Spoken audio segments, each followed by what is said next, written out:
To all the queer and trans youth out there, just know that you are so loved, and we're gonna be with you for every step of this fight. We love you so much.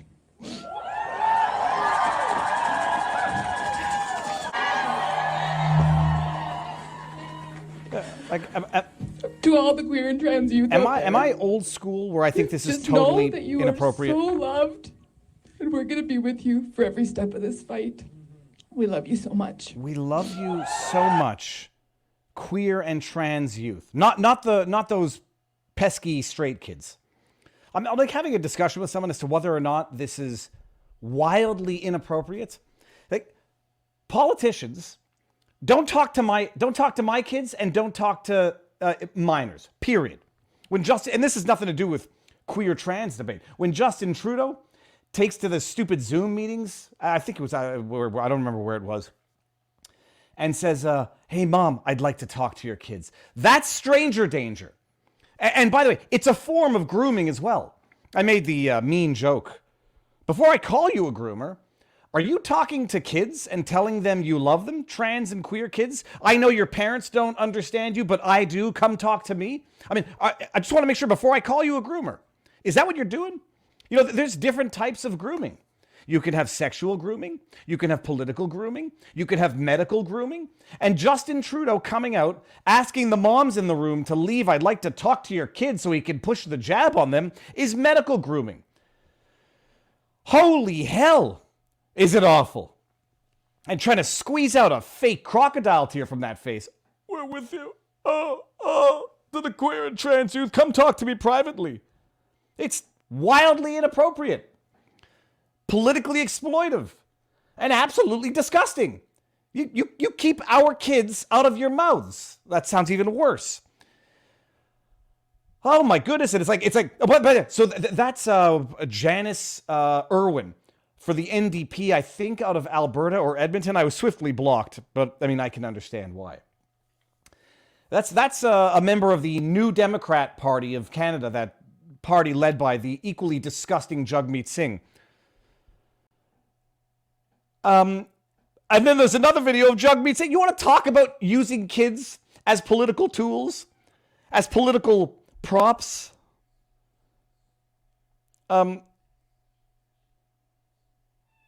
is it? Oh, come on. No. Hold on. Here we go. Look. Yeah. As political props. The joke here, people are saying this is Jagmeet Singh using his baby as a prop. And I'm like, dude, he's not using his baby as a prop. He's using his baby as a shield. Taken to an aggressive, heated meeting where they're talking about the Israel-Palestine conflict. And he's there with his frickin' 6-month-old. Like an actual physical shield. Look at this. NDP. When they're not grooming children, they're using them as shields. Literally. History did not start on October 7th.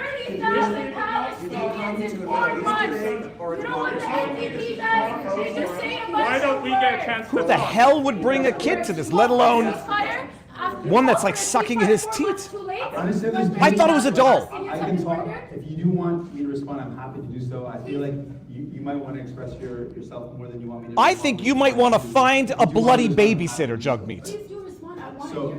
Will that be... Can you imagine bringing not just a vulnerable child, not just a child, a newborn, to a heated political debate that could easily get mildly violent? What in the name of sweet holy hell world am I living in? I feel like I'm taking crazy pills. I just watched that movie yesterday. It was fantastic. We then move on and share the microphones with other people.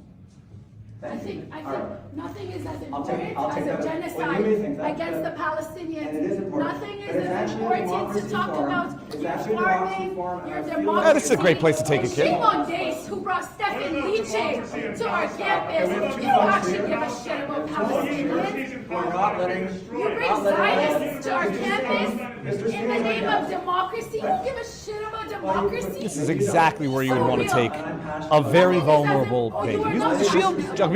Like that scene from, okay, well, you get the picture. Like that scene from The Dead Zone. Was it Martin Sheen? Christopher Walken? Da-na-na-na-na. Da-na-na. If you've never seen The Dead Zone, it's terrifying, it's tragic, and it's one of the, it remains, I don't know if you call it a horror movie. Christopher Walken gets in a car accident, he can touch people and see into the future. And it's the end scene. Oh, do I spoil it, people? Spoiler alert. Do I spoil it? No, I'm not going to spoil it. Good evening, everybody. I had so many things lined up to bring in as the intro, but I'm going to bring one up actually before we get into our sponsor. First of all, Mr. Entry Acquired, you know who you are and you know what you did. I got a gift from a member of our vivabarneslaw.locals.com community. It's a box of these things. Let me just back up so you can see what this is. You know what's amazing when you have 3 kids and they get a hold of these? Holy crab apples. I think the neighbors were calling the cops. Anyways, Mr. Entry Acquired, they're actually kind of amazing. So we'll take them when we go to a sports game next. But the neighbors haven't called the cops yet. All right, before I play the video that I wanted to use as the intro, I'm going to just make sure that we are live across all of the interwebs. We are live on the Rumbles. Let me just get past the ads here. Okay, hold on one second. We're live on Rumble. Viva Fry on Rumble. Okay, now there's a commercial of somebody pouring Crown Royal into their gas tank. That's okay. We're live on Rumble. Beautiful. Let me make sure that we are live on vivabarneslaw.locals.com, and we are. Now, I wanted to start with this video, but I wanted to rant and rave first. So I'm going to play this video, and then I'm going to thank our sponsor of the evening, Field of Greens. So I went to see Andrew Dice Clay Friday night. Look, getting out of the house, especially it's the first time I've gone to I was at the football game. I don't get out of the house very often when I'm not, I get to the RNC debates and those types of things. So the missus and I got like a 3-hour play date. It's a date. It's not a play date. And we went to see Andrew Dice Clay, and it was great. It was great. It's an interesting thing seeing Andrew Dice Clay at this age make jokes about the things that he's making jokes about. And then, at the end, everyone's like, say the line, Bart, do your hickory dickory dock, or we're going to be an angry crowd. And then you get that vibe a little bit like, oi, this guy got defined too early by this one bit, and it's followed him for 30 years. Either way, it was a fun evening. And I'm not comparing. All that I'm saying is that I was thinking of how bloody funny Ty Fisher is. And Ty the Fish, I've had him on. We had an amazing interview on the channel. He's so bloody talented. And he's so diverse that he doesn't get pigeonholed, and he won't get pigeonholed for any one say the line, Bart. Now, and I wanted to start the show with that so that I don't know, this is not it. I'm not fluent enough in the world of stand-up comedy to know if Ty Fisher is getting the recognition that he deserves. But he deserves... I don't know. I don't think he's been on Joe Rogan. He deserves to go on Joe Rogan. He deserves to be performing at the mothership. The guy is a freaking genius. He's not just funny. He's not just insightful. He's not just ballsy.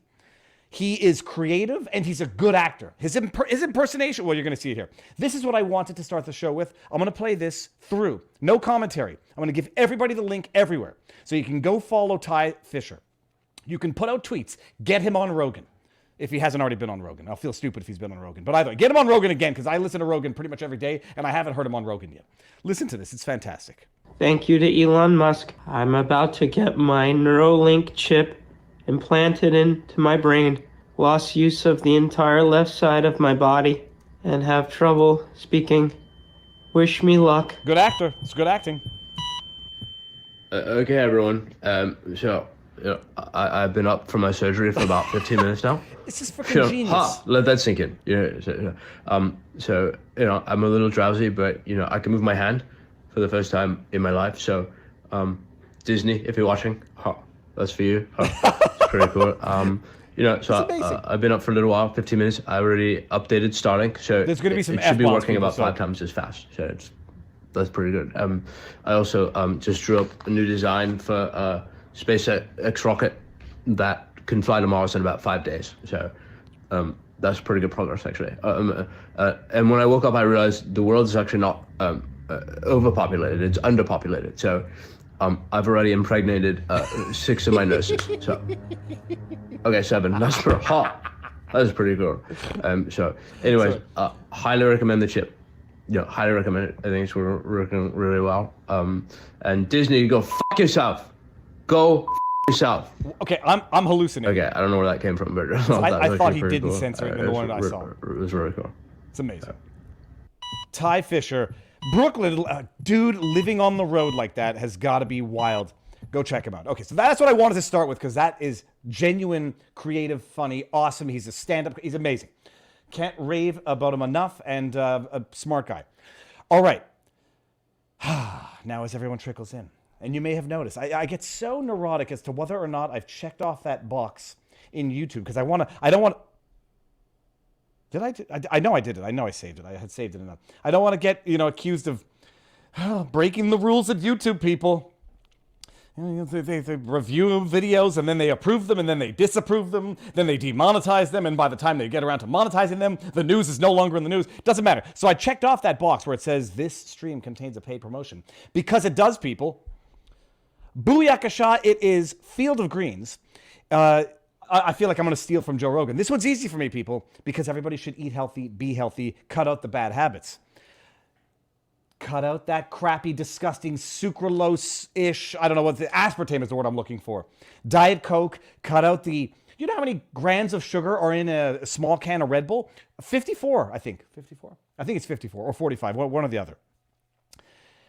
You are supposed to have between 5 and 7 servings of raw fruits and vegetables a day. Most people do not have it.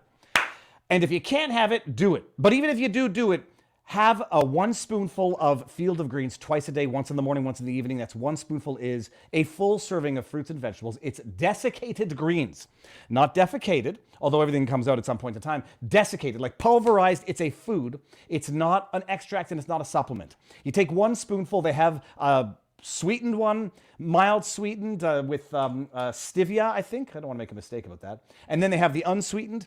You stir it around, 1 spoonful. It looks like swamp water because swamp water is where life originates. Not literally or only scientifically. I'm gonna get fact checked for that. Swamp water is rich in nutrients, rich in oxygen. When you put this in a glass, it is rich in all the good stuff that fruits and vegetables give you. When you're traveling and it's a little tough to get some, raw fruits and vegetables, a spoonful twice a day. Delicious, goes down easy, and it's a healthy habit. Then you want to go to the website, fieldofgreens.com. Promo code VIVA will get you 15% off your first order with free rush shipping. So that's that. The link is in the comment, people. Be healthy, cut out the bad habits. I have a theory about life. Life is about addictions, and it's about substituting the unhealthy addictions for the healthy addictions, or habits for that matter. So swap out the crap. Swap it in with something good for you that makes you feel good about yourself, that has the antioxidants, the nutrients of fruits and vegetables, and you are already 1 step better towards leading a healthier life. Fieldofgreens.com, promo code VIVA. It brings you to Brickhouse Nutrition, but that's the product. All right, now, I think we've got a few more things here. So for those who don't know, if you're new to the channel, welcome. I am Viva Fry, David Freiheit. I now know that David means beloved, David, from an interview with Ginger Ninja during our locals chat, member chat, supporter chat. And Freiheit, for those of you who don't know, means freedom. It's a German, yeah. Viva Fry. So what we do here, we start on YouTube, CommiTube, Rumble, and vivabarneslaw.locals.com. We then get off of YouTube at some point in time so that we grace the free speech platform with our presence, with our traffic, with our eyes, with our dollars, and with our feet. And then when the stream is over, we have an after party at vivabarneslaw.locals.com. Now, what was I going to say here? Oh yeah, and these things here, Rumble Rant Super Chats. Oh, I knew I forgot something. I did not click an existing sidebar. I didn't click the rant button, so I don't know if I missed any on Rumble. The Super Chats, YouTube takes 30% of them. The best way to do it, go over to Rumble. Rumble takes 0% of Rumble rants. Winston Shittenhouse, who I know that looks like my dog, but it's not quite him. Do you wear slippers? If so, where are they? I don't. Oh. What I wear, because I've made it on the interwebs, people. What I wear? Custom shoes that Murph made me. Murph's Kicks on Instagram. These are a very old pair. I wear these when I go fishing because now they smell horrible, and I don't care if they get dirty. And I got newer ones. Murph's Kicks. Murph's __ kicks at Instagram sends me these every now and again, and he does amazing stuff. All right, my 1-year-old daughter just really appreciated the horn, Viva. It really delighted her.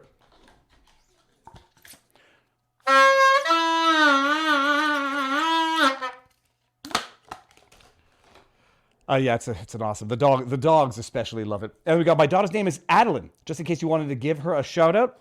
No, I can't do that because that would make me a total hypocrite. Although with the permission of the parents is a different thing. No, I can't do it. Someone's going to clip it, snip it, and then say Viva after an intro in which he rages and raves against filthy politicians, addressing children directly. Steve Johnson, your daughter has a beautiful name, by the way. And what do we got here? We got MDA says, for some reason, people from Quebec have a terrible sense of humor. Now, let me just make sure that I actually got the link to Barnes. I know that I did. Let me just make sure. We've got one heck of a show tonight. I got some other stuff in the backdrop that we're going to play a good video.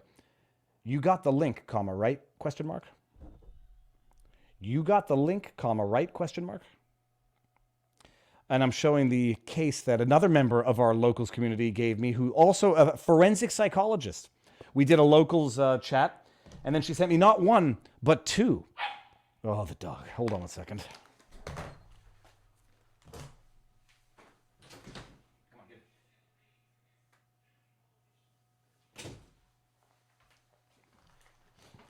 All right. Oh, gosh. Ow. Ow. I can hear my wife listening to the stream in the other room. Booyah! Okay, and I'll get Winston here. So, what was I going to say? That's it. I'll give everybody the link. Oh, I didn't pin the link. This is the link to locals, people, if you want to go watch the stream over there. And this is the link to Rumble before I get into the rest of this. Copy. Okay, good, good. And then the link to Rumble. And I'm going to pin the comment. That's what I forgot to do. Okay, then I'm going to play one more fun video. Link to Rumble. Boom shakalaka. How do I get back to the bottom here? Oh, the chat's moving so fast I can barely... I didn't put slow-mo on the chat. It doesn't matter. Okay, you got the link, people. I can't even see my own comment now. All right. Oh, here it is. Here, let me just pin that up here. All right, now, while we wait for the man of the hour, Barnes, let me bring up one more. Yes. Yeah, let's bring up Hakeem Jeffries. Speaking of idiot politicians, I just you may know Hakeem Jeffries from such films as I'm always conducting an orchestra with my hands. I'm not maybe the best person to criticize for that, although I like to think that my hand gestures are mildly correlated to what I'm saying. The two worst offenders of the always conducting an orchestra in their minds, Gavin Newsom and Hakeem Jeffries.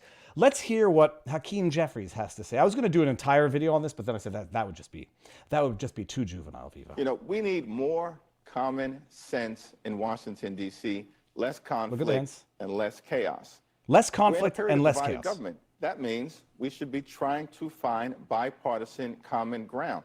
House Democrats have made that clear. On any issue, we'll work with our Republican counterparts when it makes sense. Oh, we'll work with our Republican counterparts when it makes sense. In terms of delivering real results for the American people. How can a bill be dead on arrival and extreme MAGA Republicans in the House haven't even seen the text? They don't even know what solutions are being proposed in terms of addressing the challenges at the border. House Republicans at this point are wholly owned subsidiaries of Donald Trump. But I'll work with them. They're not working to find real solutions for the American people. They are following orders from the former president. That's the height of irresponsibility. That's what the American people dislike about Washington, D.C. at this moment. No, what they dislike are actually what they call pork bills, where you just jam in a load of shit unrelated to the bill. I'll work with them when they agree with me, and when they don't agree with me, they are extreme MAGA Republicans, and everybody hates them. What an absolute scumbag. Can't stand Hakeem Jeffries. I don't know why I still follow him on Twitter. I don't think I follow him, but I know Elon knows that I interact with him out of frustration. I'll work with them. But they're extreme MAGA Republicans who are a threat to democracy. But we're open to working with them when they agree with us. And when they don't, then we go back to demonizing them and all of their followers. To hell, Hakeem. Okay, now we got Barnes in the backdrop. And before I bring him in, Field of Greens, promo code Viva. Barnes is drinking something, and I don't know if it's Field of Greens. We're going to see. I'm joking. It's not. All right, Barnes, I'm bringing you in. Let me see this here. I'm going to go to locals and make sure that our audio levels are synced up. Sir, how goes the battle? Good. Tell us about. Hold on. Let me broaden this so we can see what's on your shoulder. There is no book this week, Robert. Yeah. No, not this week. Okay, and let me just go to locals and see if they're going to say that you're too low. Barnes has the lake. EMR is great. Okay, what's going on here? Come on. Audio. Good question mark. Let's see if the audio is good. It's Amos Mills. Now the dog barks to get in. He's going to bark to get out. Robert, before we get into it, what do we have on the menu tonight? We got the International Court of Justice made a ruling last week about Israel, this week about Ukraine. We have when is graffiti fit within the First Amendment? The big school shooter parent on trial. The big Second Amendment win about your right to buy ammo. When is it okay to raid the wrong house? And Always. yeah, exactly. And qualified immunity might not have ever been rooted in the law. The Musk compensation plan, rejection by a judge overriding the board. So Trump's ballot case will be heard on Thursday before the Supreme Court of the United States. We got when is mens rea required for criminal law? Are they locking people up who they haven't proven committed or intended to commit any crime? The Oregon Supreme Court's exclusion of GOP state senators based on a law that was passed by the people of Oregon last term. Can Biden legally issue amnesty, mass amnesty to illegal immigrants or anybody else? The classified documents Trump case continues to be taken apart by what is being exposed in the discovery part of the process. The Vault 7 whistleblower sentenced, and they found other things on his computer. It's always interesting who they find certain things on the computer of. Whether people should take that at face value might be another question. And we have a report, bonus topic of Florida. There's the Florida grand jury that was convened to investigate the COVID vaccines has issued its initial preliminary report. Amazing. Now, what was the result of our locals poll as to what was the most popular, and what do we start with? I wouldn't mind starting with Musk on YouTube and Twitter and Rumble. Yeah, I think the most popular one is Biden's amnesty power concerning illegal immigration. Brett Weinstein had a very interesting interview with Tucker Carlson this week over what he witnessed down in Panama-Colombia border region. And that there was clear evidence of an intentional invasion taking place, amongst other things. That was probably that was the number one voted topic. Well, no favorite got number one, but right beneath that was the immigration amnesty question, and then the Trump cases had a lot of interest, and then the Second Amendment case was third, I think. Okay, perfect. So you know what we'll do? We'll start with the Elon Musk, and that one's going to segue into the most popular, which we will do on Rumble. Rob, okay, so I mean, I don't know that people are not particularly interested in the story. I mean, it made the headlines, what was it, Friday afternoon. This, for those who don't know, was a minority shareholder. I don't know how many shares he had, but it doesn't really matter. It was $1,700 worth. It was like very few. So the question is whether or not he was an activist minority shareholder from the beginning who files a suit basically challenging Elon Musk's compensation plan that was negotiated through the board of directors, approved by the shareholders back in, I forget when, but 2018, I believe. 2018. Or maybe even before then. It was because there were iterations of it. There was like the iteration 1, and they changed it. And the bottom line of the compensation package was basically he was at 21% shareholding of the company. If they met milestones of like increasing market cap by 50 billion, he would get another 1% of share of the stock. Basically, it would have amounted to, had he reached, which he did, because apparently they met all 12 of their market milestones and all 11 of the 12 economic or financial milestones. When he reached 600 billion in market cap, he would effectively be compensated by way of 55 billion in the shares that he would get in tranches for every milestone that he made. They once hit a trillion dollar market cap. It since came down. He goes to say, okay, I want my compensation package. This guy goes to a Delaware court. I don't know if you'll tell us how business-friendly Delaware courts are. I know it's the number one state for incorporating. And this judge, by all accounts, because I'm reading left and right, by all accounts, created new law by saying we are basically rescinding this offer. We don't care that the board of directors approved it. We don't care that the shareholders approved it. The board of directors, according to this judge, as a matter of fact, were related to such that basically Elon controlled the company through de facto relationships with the board of directors. The shareholders, even though from what I understand, you'll tell me if I'm wrong, legally did not have to approve the deal, nonetheless approved it, but the judge said, well, they were misled because the relationship that I just found between the directors and Elon Musk was never disclosed to them, so they voted basically in ignorance of law and fact.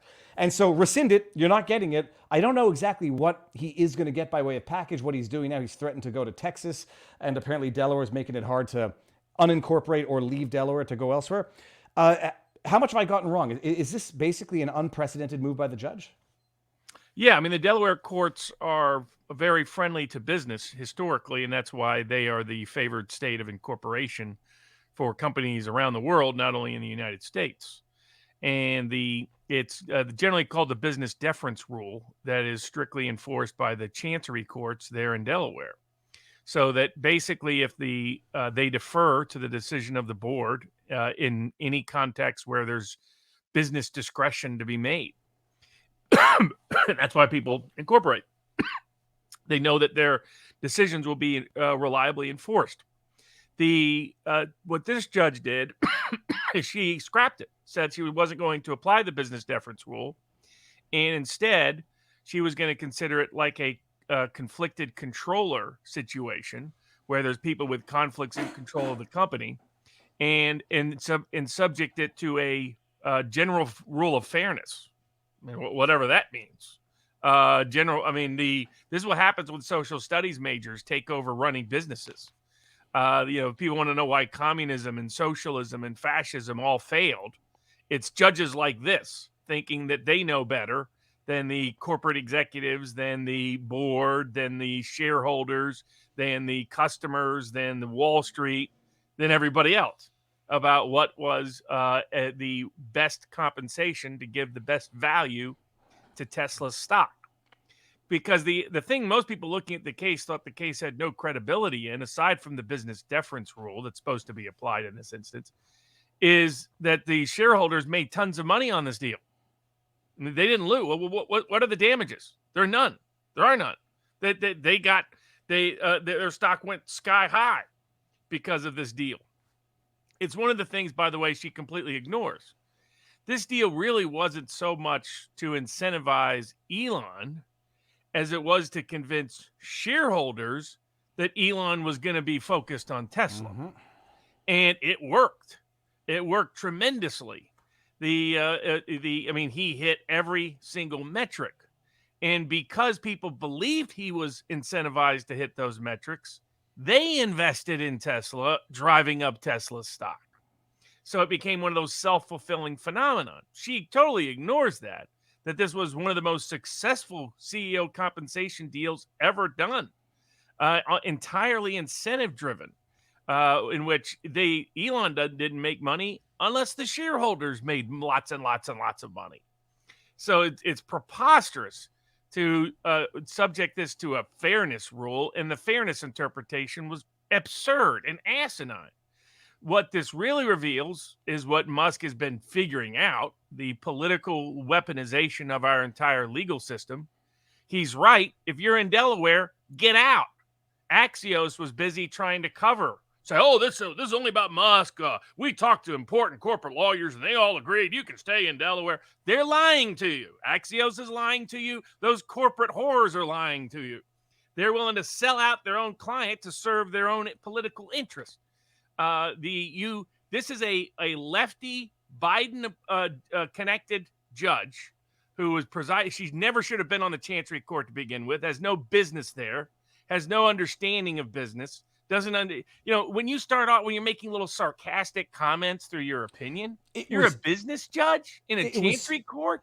She made it sound like she was describing a Star Wars episode, like writing there was a lot of hyperbolic, judgmental rhetoric.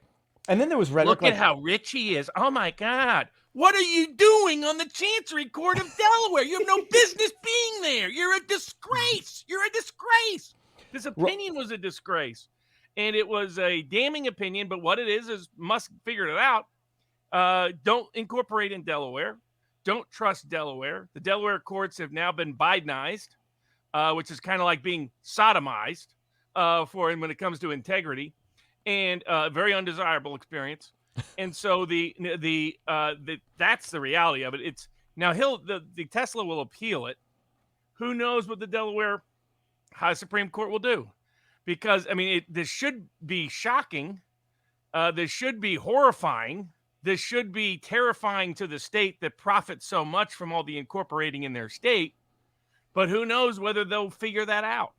I mean, it's like the Biden administration and the EU that thought, oh, we'll sanction Russia and nobody around the world will think twice about investing in the West. And the first thing they did was try to figure out a new currency system that wasn't connected to the dollar and all around the globe. It was like that backfired terribly. But that's how clueless these people are. They live in their own little parochial, provincial worlds. And she would have never issued this opinion, but for the fact that Elon is adverse to her pal, Joe Biden. And that's what we're getting, people who now want to govern companies, govern schools, govern everything. This is the professional managerial class wanting to govern all of our lives at every level, whether it's the Pennsylvania Department of Agriculture that wants to tell Amos Miller how to farm and tell us how to eat, or it's this judge telling Tesla how to run its business. Because it's not like they're the most successful business in the last 20 years, right? It's not like they're one of the top 10 most capitalized companies to the shock of a bunch of people who've been short selling them for a decade, right? I mean, it's a ludicrous ruling, and it makes a mockery of the Delaware courts that are now political, partisan hack courts. It shows why social studies majors type should never be on a business bench. And it shows the degree to which the Biden administration will target and harass its political opponents. One of the most shocking things in my mind of the decision is he owned 22%. So he was effectively, through his connections to the board, a controlling shareholder. And I'm like, whether he owns 1% or 70%, the benefit that he brought to the other shareholders is undeniable. It's measurable. I bought indisputable. People have got fabulously rich betting on Elon Musk, and this deal helped make sure that happened. In fairness to the judge, to Steelman, what she said, she's like, well, was it really necessary? Was the deal really necessary for this outcome? Like, it could have been anybody. It could have been Joe Schmo. It could have been Viva Fry's CEO. It didn't need to be Elon. He didn't talk about how much time he was going to have to put into the company.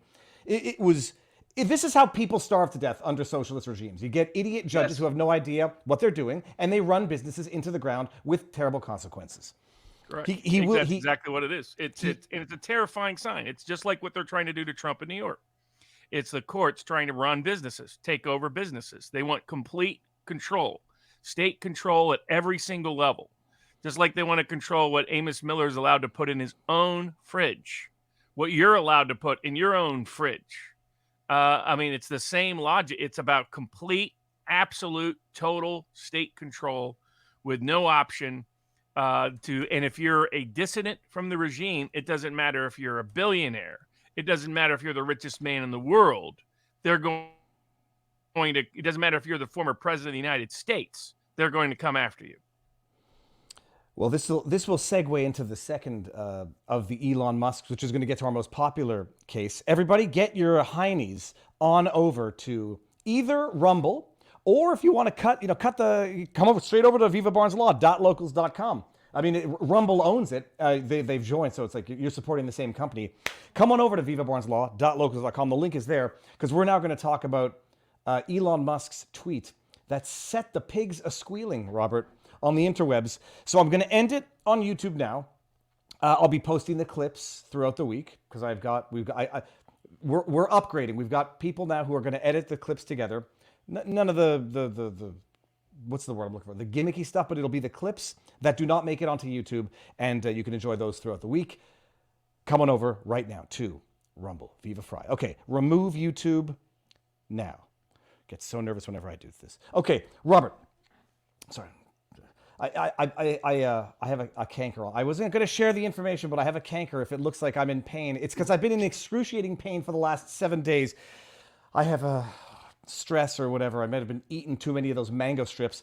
Elon Musk Take puts some out. salt and pour it right on it. Well, I've been doing that, and then I went Pain to is brutal, but it does help shrink it. I went to the beach yesterday, and then I was just gargling with the ocean water, and then I'm thinking, oh my goodness, I just put bacteria in it. I'm going to get a brain infection. My life living in my brain is a terrible thing. Elon Musk puts out a tweet over the weekend, basically summarizing Biden's immigration plan. It says, import as many illegal immigrants as you can, grant them amnesty, and you've basically secured the next generation of votes, a one-party system, rule for life. And my goodness, Robert, the stuck pigs were squealing all over the internet. This is a vile racist conspiracy theory. How dare he? The people screaming and crying really confirmed how accurate and on point it was. And so it leads to some questions. I put out my analysis, which was piecing together some articles from the past, videos from the present, and seeing what the hell's going on. We had talked about it a while ago. I think we talked about it a few times, where the question is, can the president grant amnesty to illegal immigrants? Back in Obama's day, at one point, they said, no, the president can't grant amnesty. And then 2 years later, there's another fact check that basically says, yes, they can. Can they, Robert? What would be the consequences of granting amnesty? Can he grant amnesty for all illegal immigrants, known and unknown, which would be in the order of like 40 million? Would that grant them citizenship? And what impact would that have on their ability to vote in federal elections? He can't grant them citizenship. That's exclusively within the province of Congress to legally authorize in the first place. What he can do is he can grant mass amnesty. He could grant a pardon. So he could say, I hereby pardon everybody who may have entered the country illegally between X time period and X time period, and they are hereby given a full unconditional pardon. The most recent illustration of this is not the Reagan amnesty, because that was a congressionally passed amnesty. It is rather the Jimmy Carter amnesty that he signed almost as soon as he took office for the people who dodged the draft from the Vietnam War draft in particular, because it applied, I think, from 63 to 75, something like that. And it says anybody who's in this category is hereby pardoned, with only two caveats. So that power has been exercised before. George Washington exercised it at the beginning of our country to pardon a bunch of people connected to the whiskey tax rebellion due to Alexander Hamilton's idiotic whiskey tax. They should have hung him for that, but that's another story. So yeah, he can. He illegally, constitutionally does have that power. He doesn't have the power to grant him citizenship, doesn't have the power to give him the right to vote, doesn't have the power to do any of that. DACA was never constitutional, what Obama did, but he can grant mass amnesty. That would be to where you couldn't criminally prosecute them. And whether or not you could deport them would be an open question, because it's whether deportation is a civil or a criminal remedy, depending on the circumstance. So that power is legit, and that risk is real. And the risk of amnesty for all illegals, and not just the 11 million that they were talking about. Yeah, he could do it to any category he wanted to. That he has the power to do. And then that gets into the state law questions, right? That's where there's state laws that have been violated, but the Supreme Court has said the states can't enforce those laws if it impacts federal immigration. So if they could enforce those laws, then they could separately, independently prosecute. But right now they can't. I was on Turkish television this week, the station funded by, it's called Erdogan's station, but the debating about whether it was an invasion or not, that created its own constitutional remedies that has yet to be fully litigated in the courts, and is separate from the Arizona case. And aside from the fact that the ratio is tenfold higher, we've gone from 300,000 illegal entries to over 3 million. And this is unprecedented in American history in the last century. But then you have what Brett Weinstein found that he reported to Tucker Carlson, which is when he went down to the gap there, that big jungle region between Panama and Colombia that over 500,000 people have crossed in just the last year, went there with Michael Young and others. he found a Chinese camp that appeared to be run by the Chinese government, that they were using the economic migrants as cover for infiltration of soldier age Chinese citizens. And there's a video circulating that appears to be connected to the Chinese government, showing people how they're going to do it. So this might be if China thinks Biden is crazy and is going to escalate, they might be planting sleeper cells right here in the United States, using this. And then you have the broader issue that the economic migrants are coming in being illegally described as political asylum candidates when they're not, but it's being funded by the U.S. government. The U.S. government is funding various non-governmental organizations, many of which have ties to Soros and other globalist type people like that, who are, and then the United Nations is funding this. They're organizing this. This is not random people doing it. It's the drug cartels in bed with the United Nations and the U.S. government NGOs facilitating and enabling this. And it's now even to the point where the Chinese government and maybe other governments, I mean, there's now arms dealers that have come across, people that are unknown terror lists that have come across. I mean, this is a complete disaster to such a degree that people like Elon Musk is saying it, that Robert Kennedy is saying it, that Brett Weinstein is saying it. This is what blows my mind, is how could this not be facilitating an invasion? How could it not be an impeachable offense? I mean, and now that we know, I guess this might come back to bite them in the ass if the impeachable offense doesn't have to be a crime. Could this not be an impeachable offense? And the idea of being able to exercise... it's mass facilitation of a crime because he's aiding and abetting the illegal entry into the United States. But he can an make invasion. He's also aiding and abetting an invasion, which is a violation of his constitutional duties and obligations. But that is a high crime and misdemeanor in my view. But he could ratify all of it with the blanket amnesty. But that act can also be impeachable. That refusing to enforce the criminal laws in that manner and granting pardons can itself be impeachable. That's why you can't pardon yourself from impeachment. So so I think that they should have already impeached him. It's ridiculous that it's got to this point. Instead, they want to use it as cover to send more money to Ukraine, which is just nuts. Even though the more published reports this week of what we said from day one, and what the Duran and other people have said from day one, that the CIA had to go over there to tell Zelensky, please stop stealing everything. Can you steal just a little bit less? Can you show some discretion? That they're just stealing in mass, and we're going to send them more under the guise that we're going to we'll get around to finally enforcing those immigration rules. How about defund the NGOs and the United Nations until they stop funding these big caravans of illegal immigration? How about start there for one? But they should have impeached Mayorkas already, and they should have impeached Biden already. But it's a bunch of lazy half-wit, nitwit, midwits in the Congress on the Republican side of the aisle, many of whom are all for this illegal immigration. They don't want to admit that. They don't want to tell anybody that, but their corporate pals love it. You dig in deep, you're going to find Tyson Foods. You're going to find big companies that profit from this illegal immigration. Well, who did I played a clip of? In my analysis of the Elon Musk, there was some guy on CNN saying, we come across these migrants every day. They work in the car washes. They clean up, pick up garbage. And I'm like, why is it that every Democrat views immigrants as the people to do your shitty jobs? As if that's not a modern day form of slavery, mutatis mutandis. Like, how are they not ashamed of saying it? You had not Lee Osborne. What's her name? One of the Osborne woman on The View. But Donald Trump, who's going to clean your toilets? Like, they're not even ashamed to say it. They just say it out loud. This is our solution to crappy jobs. Let in economic migrants, and so we can exploit them. But I want to share this, Robert. If you haven't seen this, it's Hawley and Mayorkas pulling performance is despicable. And I think the fact that you are not willing to provide answers to this committee is absolutely atrocious. Listen to this. This is Mayorkas. Mr. Chairman, may I? Look at him. He's so dignified. If you'd like to have a minute to respond, you will.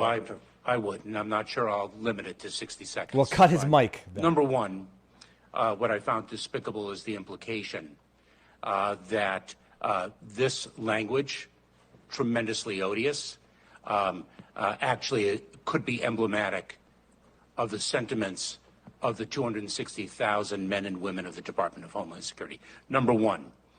Number two, Senator Hawley takes a adversarial approach to me in this question. Robert, let me just pause it here. He's Homeland Security Secretary. What's his position in life? We shouldn't even have a Homeland Security Department. I mean, the fact, I mean, that they created it after 9/11, by the way. Fatherland Securitas. It's like, okay, let's go back to the Nazis for examples of governmental organization. That's always worked out well. But he is responsible for immigration enforcement in the United States. Okay, well, interesting comparison, Robert. Wait until you see where Mayorkas goes. If any of you didn't know that he was Jewish, you're going to find out now. Perhaps he doesn't know my own background.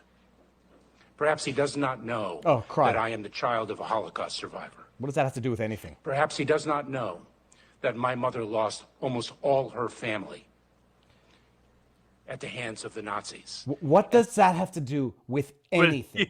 I mean, if anything, that says he has a motivation to favor open migration, right? I mean, if there had been open migration, maybe the people could have escaped the Holocaust. I mean, it doesn't help his argument that he's trying to really restrict open migration. Clearly, he's not, and he hasn't done it the whole time. Now, I don't pin it on him, because it's the Biden administration policy. Biden said it was going to be his policy. And so Mayorkas should be impeached, but Biden should be the target of all this. I'll finish this. And so I find his adversarial tone to be entirely misplaced. Okay. I find it to be disrespectful of me and my heritage. Oh, okay. It's anti-Semitic. And I do not expect an apology, but I did want to say what I just articulated. Well, tough Thank you. effing S, Mayorkas. Do your job. Do your freaking job. And it's true, Robert. He's but the fall guy, the messenger for Biden. But people don't think Biden's in charge either. They think that Obama's still pulling the strings behind Obama, which might make a little more sense in terms of going back and reassessing the argument as to national loyalty. Things might make more sense in reverse. Okay, so he can do it. He can destroy. Hypothetically, they grant amnesty. That would prevent deportation, potentially, criminal deportation based on the act of having entered unlawfully. But it doesn't create citizenship, doesn't create or vest voting rights. There's a separate issue there because, in Arizona, you have the Secretary of Secretary of State, if I recall correctly, that's issuing, guidance about allowing illegals to vote in the federal elections on the grounds that the Biden administration is interpreting federal law to prohibit you from confirming someone's citizenship as a condition of federal voting, or it's a Voting Rights Act violation. That's how insane things are. So it's just we're facing the political weaponization of everything and an attack at every level. And it's going to be, up to the people, up to legislators, up to the conscientious courts to correct it. And we'll find out whether that's going to happen. Robert, we're going to hit 20,000 in a matter of seconds. So everybody drop a comment and hit the thumbs up when we hit 20,000 and drop a comment in there. But hold on, I've fallen way behind on the Rumble rants. Let me pull these up so I can read these. I'll go through them real quick. Like Finboy Slick says, how many horn solos can Viva do before Barnes gets annoyed? One. But Barnes, I've never seen Barnes get annoyed unless he's talking about Pennsylvania and the food company, Tyson. Arkansas Crime Attorney says, my wife has returned Rumble rantability now that a new month has come. Thank you very much, Arkansas. Iron Wolf 21, Michigan has been found ignoring thousands of illegal votes knowingly. This is from the Gateway Pundit. Robert, is this on our list? I'll screen grab this and we'll talk about this maybe. David, are you not using Rumble Studio? Not right now because I can't. They've got to work on one thing that is critical where I can't share the screen without kicking out my guest. So for solo streams, it might work, but they need to fix that at least for the type of streaming that I do. Okay, there we go. STFU, shut the F up for FS sake, says Bidenized like sodomized, but with 100% less logic and no lube. All right, we got Randy Edwards. Musk ruling is pure Marxism. As initiated under the Obama regime, only companies who walk in lockstep with the deep state will be tolerated. Looking at you, Disney. Randy Edwards says, renegotiated NAFTA keeps jobs from going to China, but does not stop China from going to the jobs. Life finds a way. I think Soros is a psychopath and has been since he was a kid, but he grew up at the perfect time during the time when psychology was still frowned upon. That's T1990.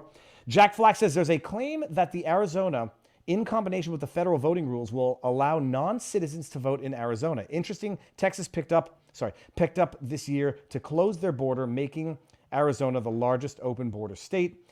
It's the Uniparty from 209 in action. Barnes, Pelosi, and Mitch will take swipes at each other in front of the camera, but behind the scenes, they're all friends. They're all partying together. T1190. With some exceptions like RFK Jr. and Rand Paul, the rest of the establishment are all in bed together. CJ Dag 82. Laura Loomer just released the Senate Appropriations Bill. It's worse than you could possibly imagine. America is a collapsed republic with no amount of voting. And no amount of voting is going to save it. I hope that you're wrong, CJ Dage 82, because I like it here.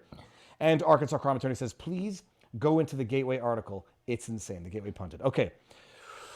Oh. Yeah, the Gateway article was about what I talked about way back at the beginning when I talked to Trump administration officials back in early 2021, which was that the Bill Barr knew from Michigan that they had caught a bunch of people involved in illegal voting behavior.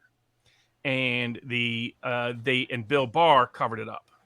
And he facilitated the cover-up to help one of the U.S. attorneys involved in the cover-up become a federal district court judge. And some of the Trumpers got their revenge by at least preventing that person from becoming a federal district court judge. But it was an open secret in Washington in December of 2020 that Bill Barr had covered up proven evidence of election fraud from Michigan that was reported in multiple ways in multiple formats. So, we're to the point where you have people like the Russian president, Vladimir Putin, has a better understanding of American elections than most of the American media does. He's like, oh, here's how they stole it. They did this and this and this, and that's how they stole it. Just like that. He understands how they did it. The only people still in denial is the Washington, D.C. crowd and the media crowd. But yeah, it's just further confirmation and substantiation of what I talked about way back in January of 2021. I'll do maybe a separate breakdown of this for tomorrow.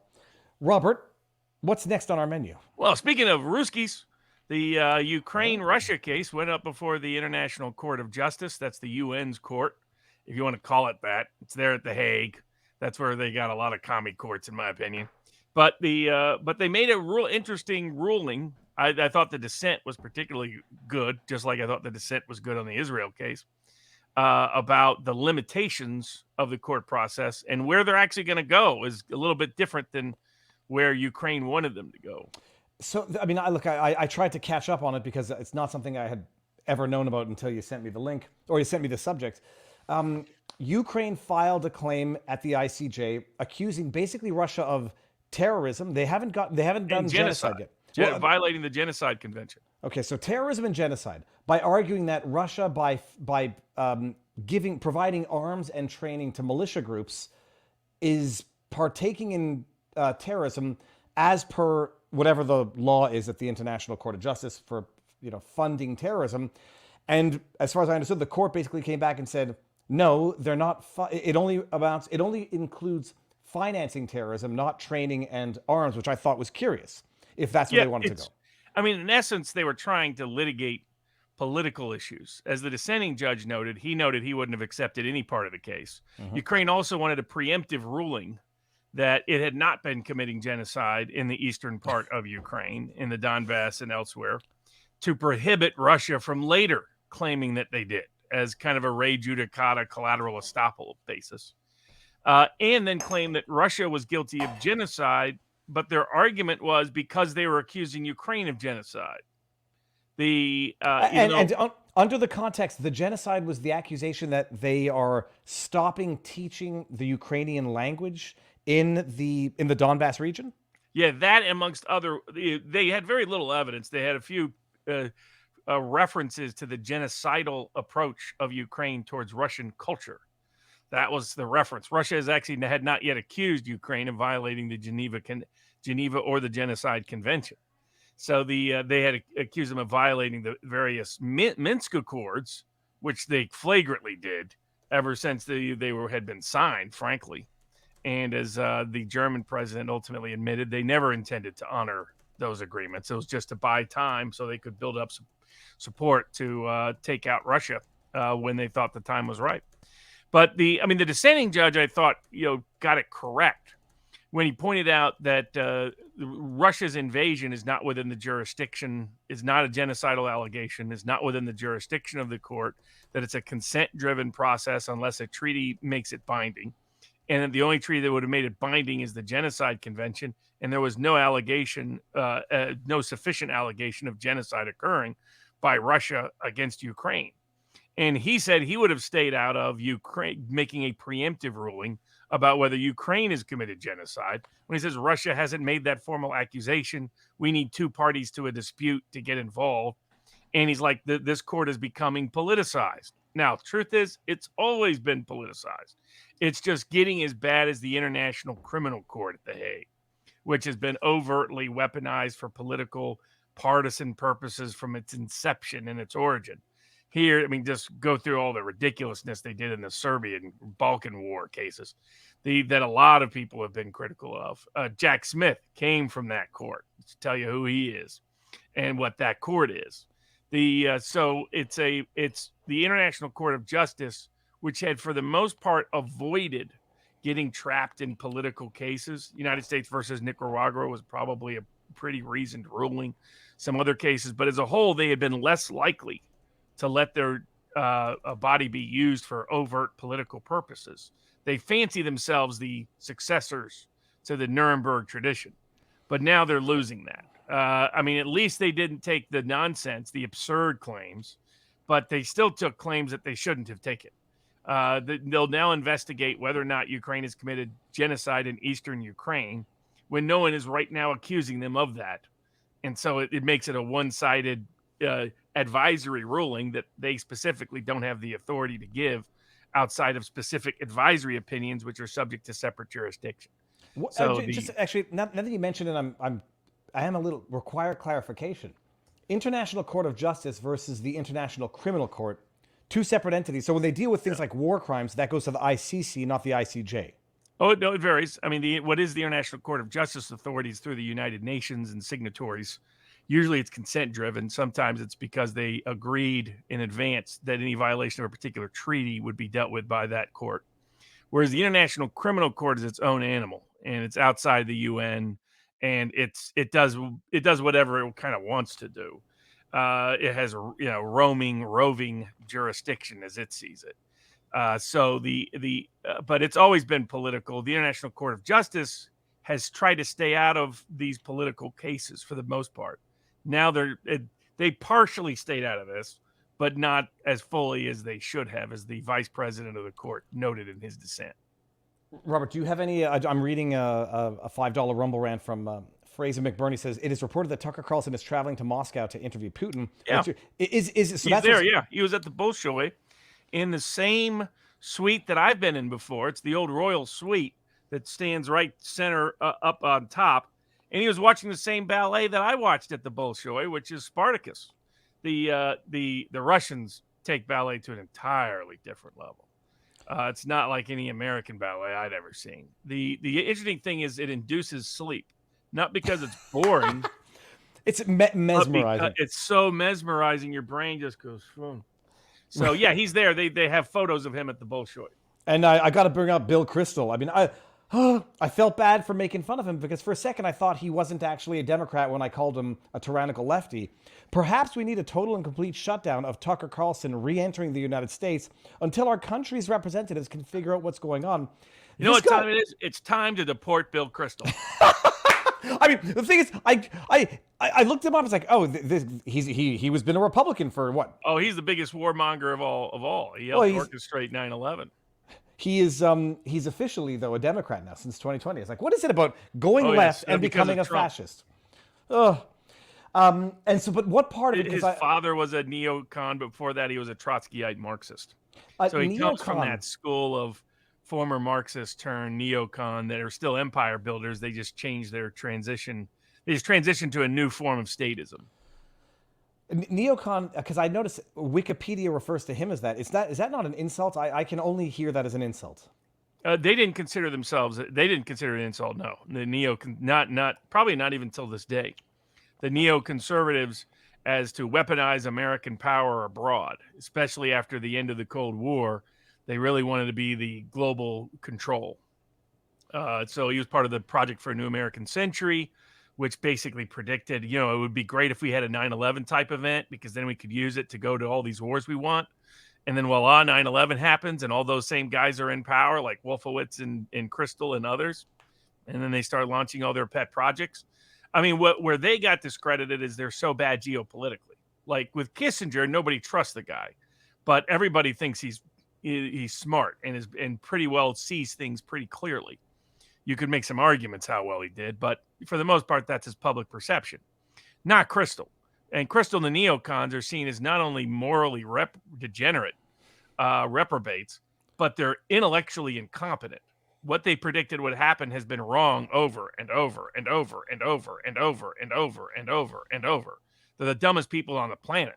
That's why nobody really takes them seriously anymore in the court of public opinion, outside of the neocon, war Karen, Nikki Haley's of the world.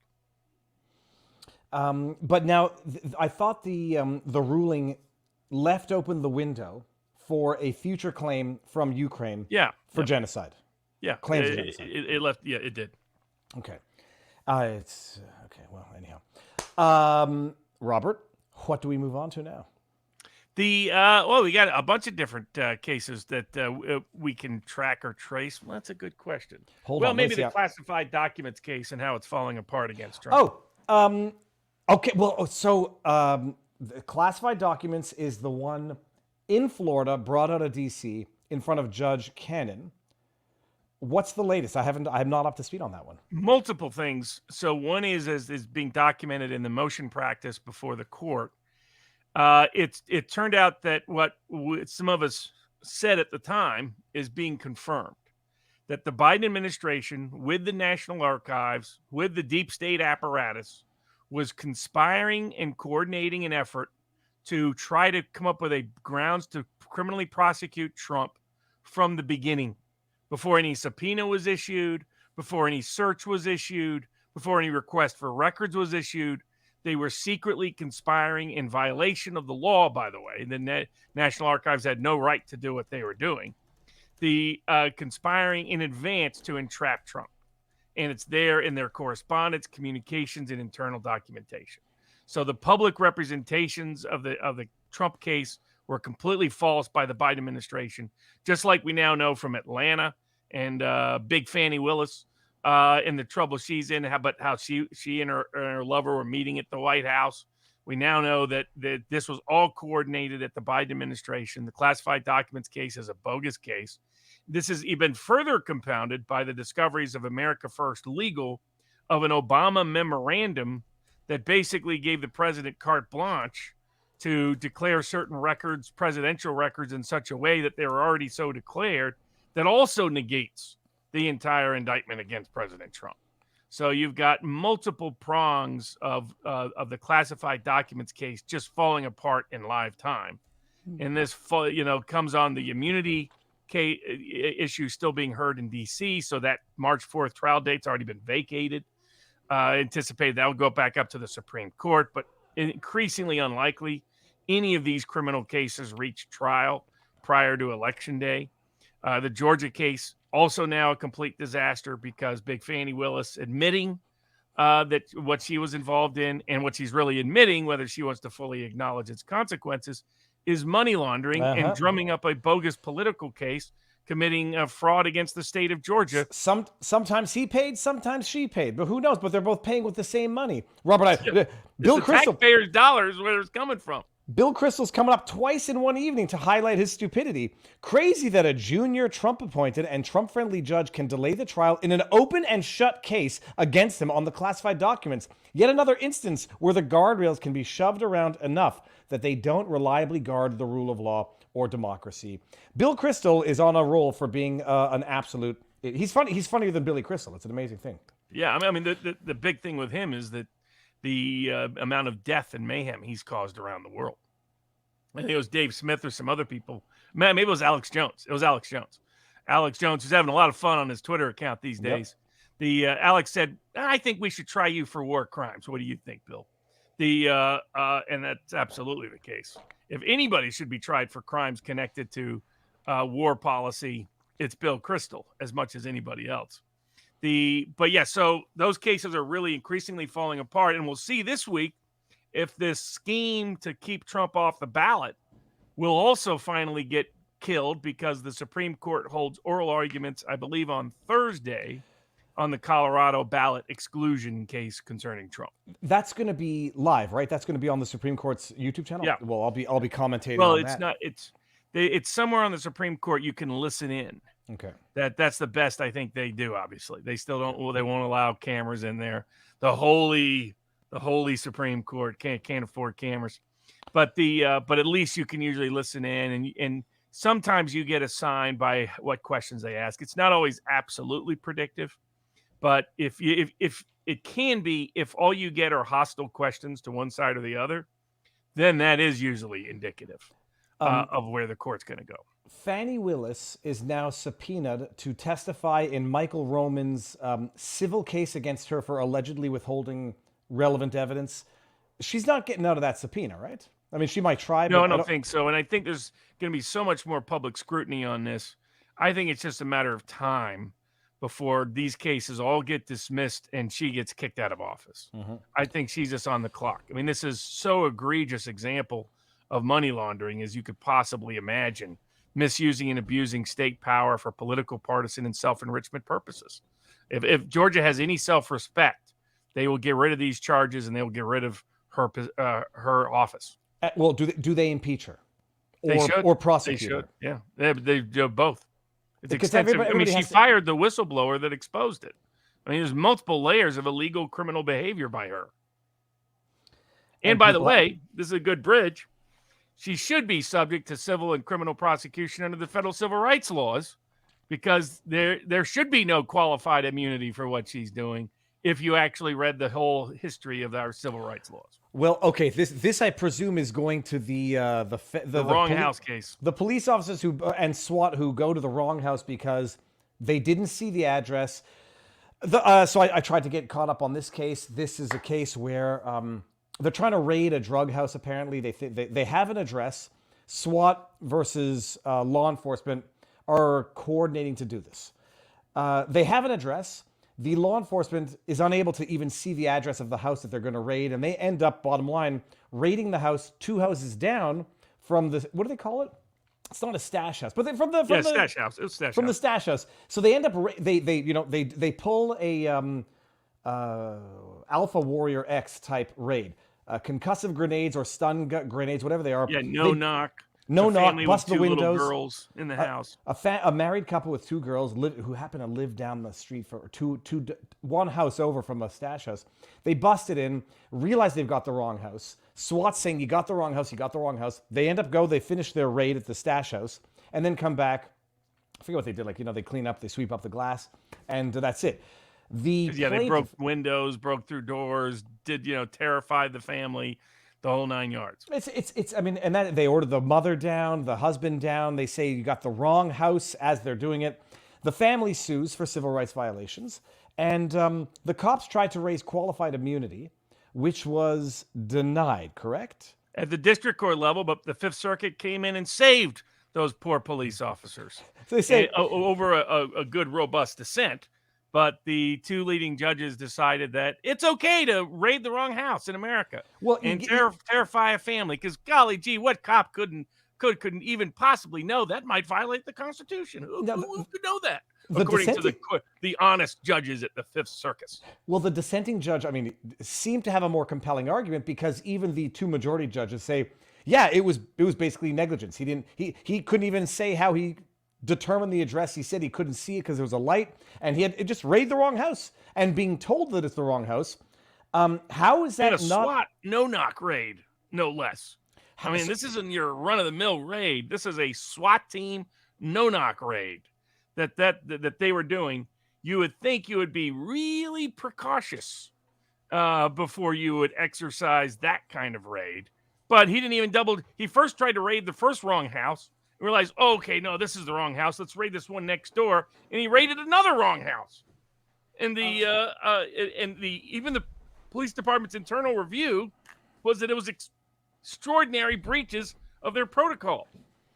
But the Fifth Circuit, in this constant misapplication of the clearly established law doctrine, said, well, there wasn't a case right on point that was published out of the Fifth Circuit, so you can get away with it. But that's not what that clearly established law is supposed to mean, but it's how the courts are using it to cover up for prosecutorial corruption, police corruption, and politician corruption. Yeah, but this is what, like, you read the majority, you read the dissenting opinion, and the dissenting judge says, no, there is clearly established law. Supreme Court said so, an unpublished decision. Another 11 other federal circuits had said so. It's the principle that they know you can't raid the wrong house, and you have to take adequate precautions to make sure you have the right house. Here, as the dissenting judge noted, he didn't even check where the address would have been listed on the outside of the house. That, he had an excuse about he couldn't quite see it. He's like, well, just double check it, for crying out loud. This didn't require, brain surgery. You should really never raid the wrong house, frankly, unless there's been an investigative error. So I've litigated these cases, and the generally courts, if your house is raided and you're just the wrong house, courts usually let the cops off more often than not. Which is preposterous, based on qualified immunity. Is there a question here that the Supreme Court should have to take up to clarify, or do you think you got to split between the circuits? But the other big thing is the dissenting judge raised the same question another judge on the Fifth Circuit has already raised, that members of our board had also been asking about. And that is a law review article published last year, which said he dug into the entire legislative history. And what he found was that everybody's been getting it wrong. So the Supreme Court said almost a century, by the way, after the Civil Rights Acts were passed, is when they invented this qualified immunity doctrine. Didn't exist for the first century of the civil rights laws. They said that, the law is silent on whether it's abrogating state common law defenses, so we're going to assume that the Congress intended those state common law defenses, including qualified immunity, were present. Except that's not actually what the law said. What happened was you have these things called the statutes at large. I learned this, by the way, from tax protesters. As tax protesters, they always come up with something. Sometimes their theories were totally off the wall, but sometimes it would be sound eclectic, and then you dig in and they'd be absolutely right. They said, what you read in the United States Code is not the actual law. It's prima facie evidence of the law, but it's not necessarily the law. The law is the statutes at large, that these codifiers have later, revisers, have come in and they gather all these different laws that have been passed and put them in one codified section, hence the United States Code, and as evidence of what the law is, but it's actually not determinative. Well, it turns out that for reasons totally unexplained, it's almost hush-hush worthy, which reminds me I got to get around to the Taylor Swift hush-hush this week. We'll have at vivabarneslaw.locals.com. on the Super Bowl and everything else connected to it, but is that the reviser in 1874 left out critical language. They put in the language saying you shall be liable if you're a state actor, notwithstanding any immunity or other state law that applies. You don't get those defenses. You shall be liable. So what the Supreme Court said did not exist in the law actually always existed in the law. The Supreme Court got it wrong. Their clerks didn't do their research fully. They cited the wrong basis of what the law is. And why that's significant is at the time of the debates, they made it clear their goal was to make sure judges were not immune and prosecutors were not immune and police were not immune because they were the ones violating everybody's civil rights. It was with their complicity. So that issue may go up to the Supreme Court as to whether qualified immunity should have ever existed in the civil rights context. And the impact would be things like the bogus Trump cases going on right now. That if they go back in and say, you know what, there's no qualified immunity for anybody, then Trump has grounds to sue some of these rogue state prosecutors, rogue state police, and rogue state judges. All right, that's phenomenal. Yeah.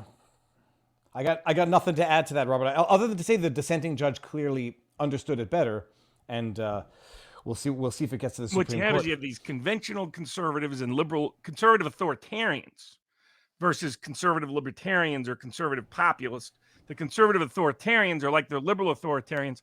They love to cover for cops. They love to cover for police, prosecutors, politicians, all of them. In fact, they said at the time, in the congressional debates, they found immunity a horrendous notion.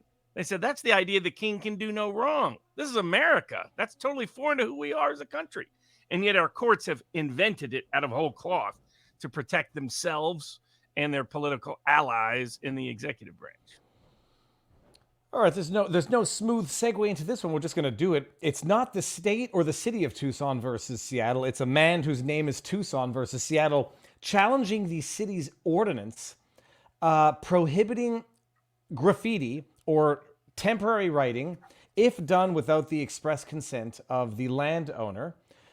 It was the people that like to put chalk on public sidewalks as part of protest. They're right. The petitioners or the plaintiffs were writing political messages in chalk. In what was it? Charcoal, Robert.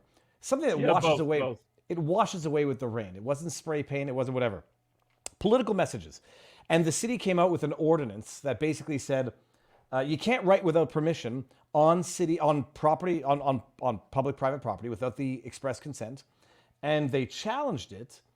Now I'm thinking of where they modified the wording of the legislation, but the bottom line, as far as I recall, Robert, is they said that the legislation as drafted with the caveat that without the permission in the elements of the crime itself were sufficient to make it reasonable, but there is obviously a broader import of this particular decision that you want to highlight. Yeah, so I mean, essentially it's the difference between a facial challenge and an as-applied challenge. So a facial challenge says this law is so bad, you can't enforce it against anybody. And in the First Amendment context, what you have to prove is that it burdens more protected speech than it serves legitimate public policy purposes. So the same with vagueness. Vagueness is more you're not on notice of what could be illegal. And what happened here is they focused correctly on the constitutional aspect in terms of being able to put public protests with chalk on sidewalks. There can be grounds where that may be protected speech. But the problem the district court did is it invalidated the entire graffiti law, anti-graffiti law. And those two didn't connect. You have no First Amendment right to mark up somebody else's property, even if it's for associational or expressive purposes. That's somebody else's property. When it's public is when it gets a little tricky because then it's a public forum like a public sidewalk. But the judge took that issue and invalidated the entire anti-graffiti law. So you could just go around and mark up whatever you want on anybody's business, anybody's home, anybody's property, invading their constitutionally protected rights. So the Ninth Circuit, I think, correctly came in and said, whoa, this is not a legitimate facial challenge. There are completely legitimate grounds to prohibit graffiti, protect people's own individual constitutional rights in their own property, including their expressive and associational rights, and not be coerced to express something they don't agree with, like a lot of these BLM protesters were trying to do, using this loophole in the law to try to do so. And they said, but if there's an issue with public sidewalks and selective enforcement, that's an as-applied challenge. So you can go back to the lower court and say, as applied to these people, this law shouldn't apply, but that is not grounds to invalidate the entire law. But they did amend the law, right? At one point, it was the affirmative defense was if you had the permission of the landowner, and then they built the without permission into the infraction itself so that the prosecutors would have to prove that as an element, so they would think twice about issuing tickets willy-nilly. Correct. Okay. That makes sense. It's I thought it was logical. Robert, have you been following the Crumbly trial? Only bits and pieces. I mean, I thought from the inception, I don't like this prosecution, period. I still don't like it. And I've heard nothing at trial that's convinced me this prosecution should have ever been brought. So I have not been following it to the length and scope as Joe Neerman, the following pro on Twitter, Good Logic. I've seen enough. I'm very much torn in this because some of the evidence, as far as I understand, that has been adduced, seems like negligence. But to go from negligence to involuntary manslaughter seems like one heck of a leap. And for those of you who don't know, and by the way, and I sort of totally blacked out or blocked out the role that COVID might not have played, but this is really in the COVID era when kids were suffering from distress. Listening to the counselor testify of the school. For those of you who don't know, the kid Crumbly, clearly, out of his gourd, mentally unwell, crying for help in a way that was obvious. All of it neglected, not noticed by parents, not noticed by school. Kills 4 of his classmates with a gun that the parents got for him, knowing that he was going through some stuff. They thought it might be therapeutic. I don't know. They're going after the mother criminally for involuntary manslaughter for her negligence in procuring a firearm for her kid, not keeping it stored, locked up safely, such that her kid, who was clearly going through some mental, I'm not saying this to undermine what he did. The kid's obviously not well. Whether or not it's criminal intent, he's fucking crazy. I mean, period. Drawing pictures of these thoughts won't stop, asking his mother if the house is haunted. They're going after the mother. And the evidence, the most damning evidence that we've seen thus far is that, text messages from beforehand show that the kid was having problems, asking his mother if the house was haunted. The mother seemed to be more interested in horseback riding lessons than parenting. There's a lot of parent shaming in this. But the bottom line is the day of the shooting, the kid is in school, gets called into the counselor's office, the principal's office, with a drawing that had a gun, bullets, people, a person laying in blood. It says these thoughts won't stop. Was seen looking at a video of a shooting event, maybe out of a movie. Was looking up bullets online, gets called into the counselor's office or the principal's office. The mother gets called in. They say, do you want to take him home? And they say, no, we got to get back to work. School sends him back to class. Nobody checks his backpack. Nobody does anything. And then he does it. The issue being here that the mother clearly was onto something, thought something might potentially happen, knew that she had gotten him the gun, earlier in proximity to the events, didn't tell the school. Had the school known, they would have done something different. And that's it. She had her trial. They had closing arguments. I did not follow the whole thing, but I caught up enough today, and the closing arguments are just nauseating. Like the emotional above the legal stuff. I understand it's a tactic that you have to do, but it's displeasing, or it's very off-putting, I should say. But the bottom line, so they're going after the mother's going to get convicted. My prediction is she will get convicted. But Robert, hypothetically, the mother knows her kid's mentally unwell, gets him a gun, doesn't lock it up, doesn't tell the school once they're called into the office, seems to have done some guilty stuff afterwards, like deleting text messages, only being interested in how her life is going to be over because of this. And they go after her for involuntary manslaughter. I mean, explain the law above and beyond the emotion. Yeah, so to convict someone of involuntary manslaughter, and I know of no case like this ever being brought. And I don't like the precedent that's being sought out here. So it's you caused the death through gross negligence, which means you knew of the danger, that ordinary care could have prevented the danger, and that you knew the danger was going to be apparent, likely serious injury. And I don't know how you can be convinced beyond a reasonable doubt that she thought he was going to shoot up the school, because that's what you're supposed to find in order to convict her. Now, I agree with you that the jury is not likely to make that delineation like they should. It's why these prosecutions shouldn't happen, in my view, because this is an attempt to prosecute, to shift blame from the school to the parents. The school would have a lot more potential culpability. Why aren't the teachers being indicted? Why isn't the principal being indicted? Why isn't the counselor being indicted? Because all of them determined it was better for him to go back into class than for him to go home. She was supposed to override them? I mean, it's rather ludicrous. So her position was she saw him as sarcastic, that he was going through some issues, but she didn't think it was severe, that that he was always joking about whether the house was haunted. So you get a sense of a parent that's disconnected from the kid, who's perceiving the kid in an incorrect way. But I didn't get the vibe that it was a parent who wanted the kid to go shoot up a school, or thought that could even happen, and thought it, most importantly, the legal standard is apparently likely to happen.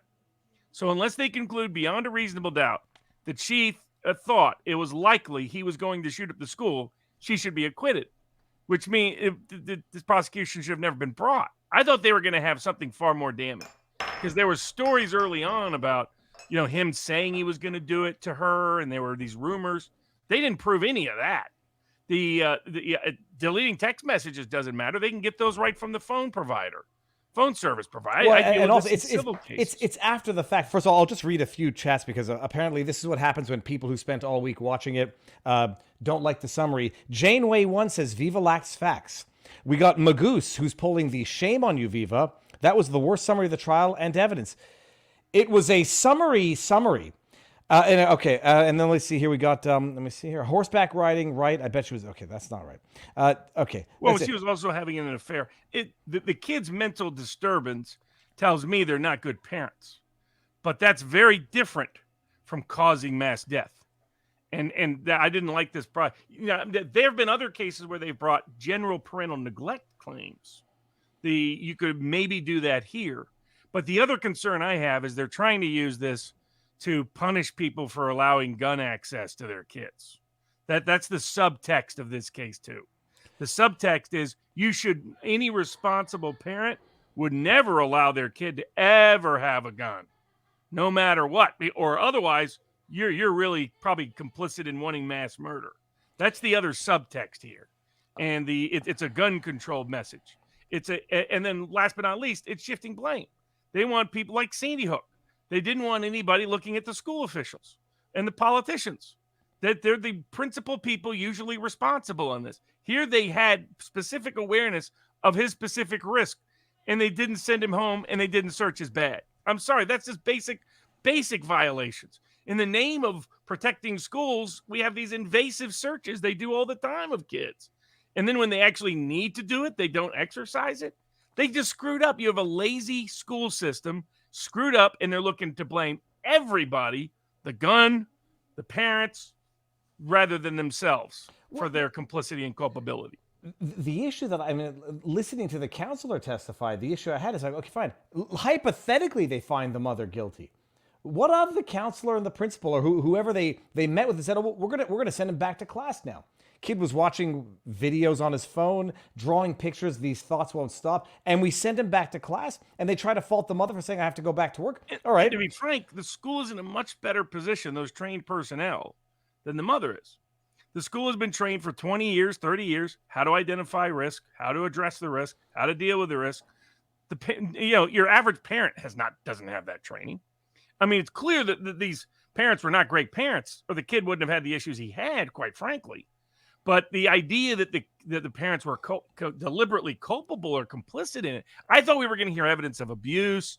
I thought we were going to hear evidence of something that, you made these people real morally culpable. Instead, it was just the parent has to be the front line of defense.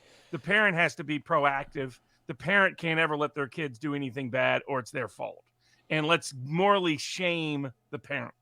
They shame her because she likes horses. Shame her because she didn't pay as much attention as she should have. Shame her because she was having an affair. And let's blame shift and scapegoat rather than deal with the real issue, which is also the utter inadequacy of our mental health care facilities in America. Well, and the blaming her for the after the fact deleting text messages and responding to a tragedy, a horror that I don't know how I don't know what a normal response is to that. And so a lot of the evidence, as far as I saw, was after the fact accusations of hiding guilt. They knew they had done something wrong, and that's why she reacted that way. All that she was concerned about was whether or not she's going to lose her job. The question I had is this, and Joe Neerman raised the question. It's a legit question. The kid was tried and convicted, or the kid was convicted as an adult. How do they go after? Guilty. He pled guilty. How do they go after the parents then, as though they should be responsible for the acts of a child when he pleaded or pled as an adult? Not only that, there's an additional question that, even though he has appeal issue about life sentence, it wasn't clear to me how he had Fifth Amendment rights.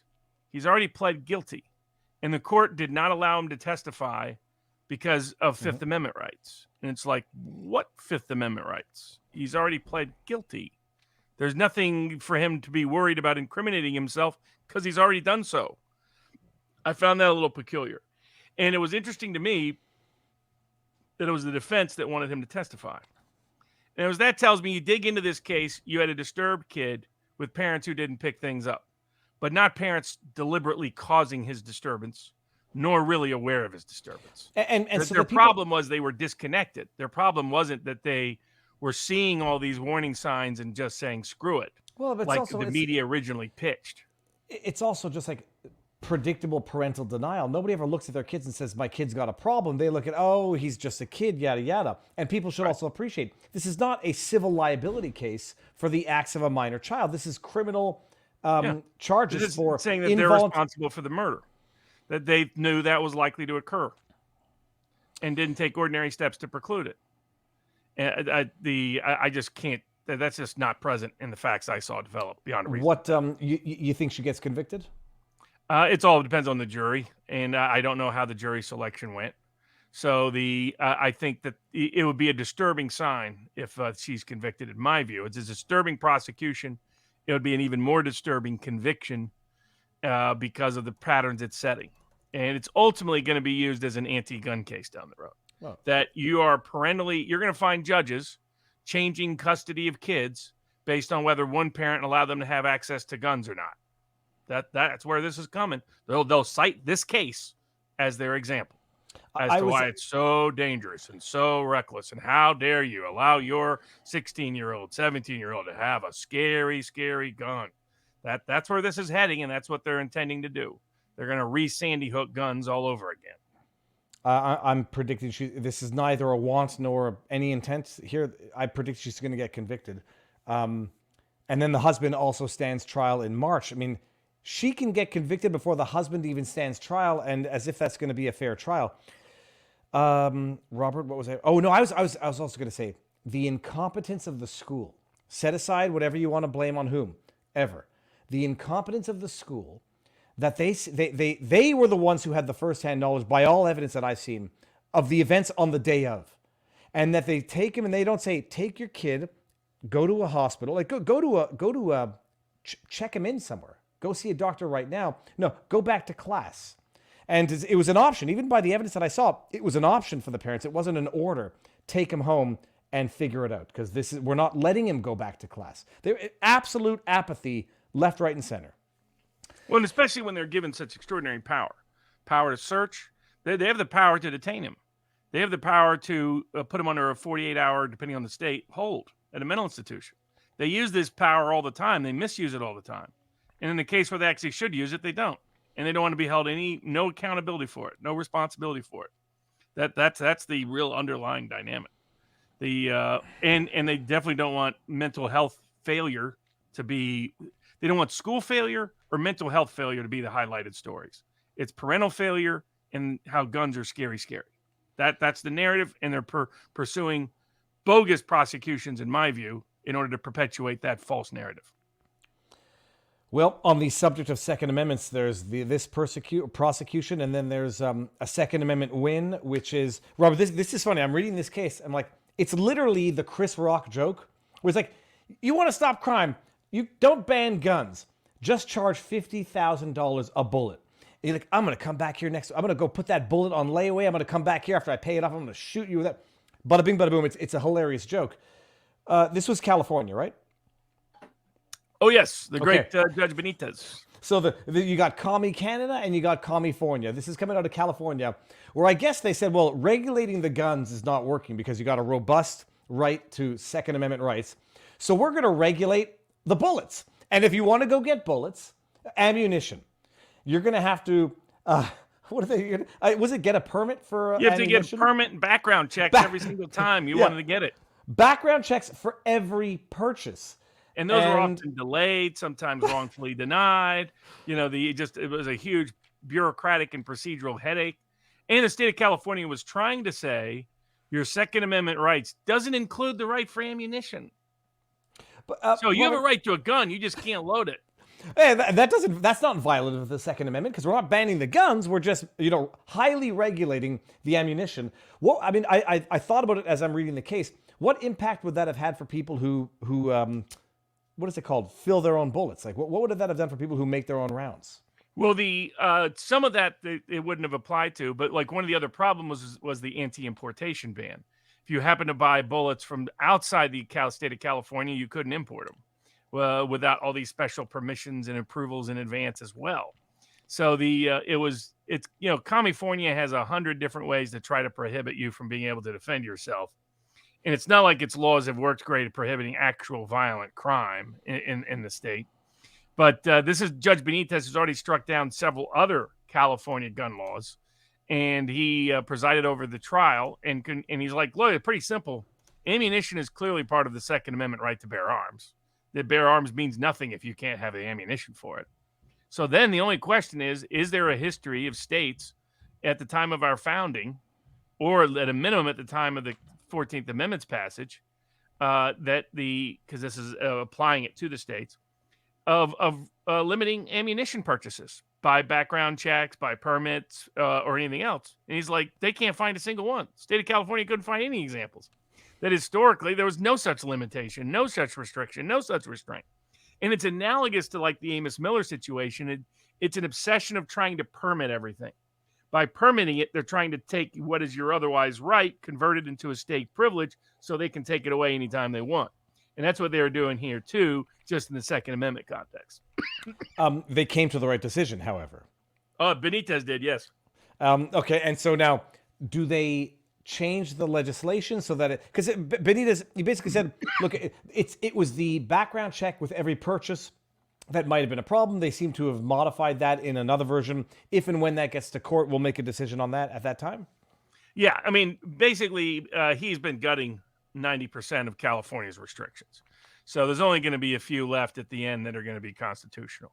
And California is hoping that the Ninth Circuit sets it aside. And if they don't win at the Ninth Circuit, their gun laws are DOA. Similar to New York, a lot of New York and Illinois and other places. But some of these will probably go up to the Supreme Court of the United States because some courts have ignored Bruin. Not all have. Benitez follows it and shows how it should be applied. But it's also a reminder of the danger of permitting.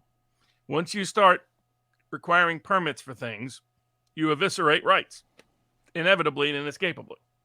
That's when you say, oh, yeah, you can make the same milk you used to make, but you have to get a permit first. Yeah, you can slaughter the food at your farm for meat or poultry or get some eggs, but you got to get a permit first.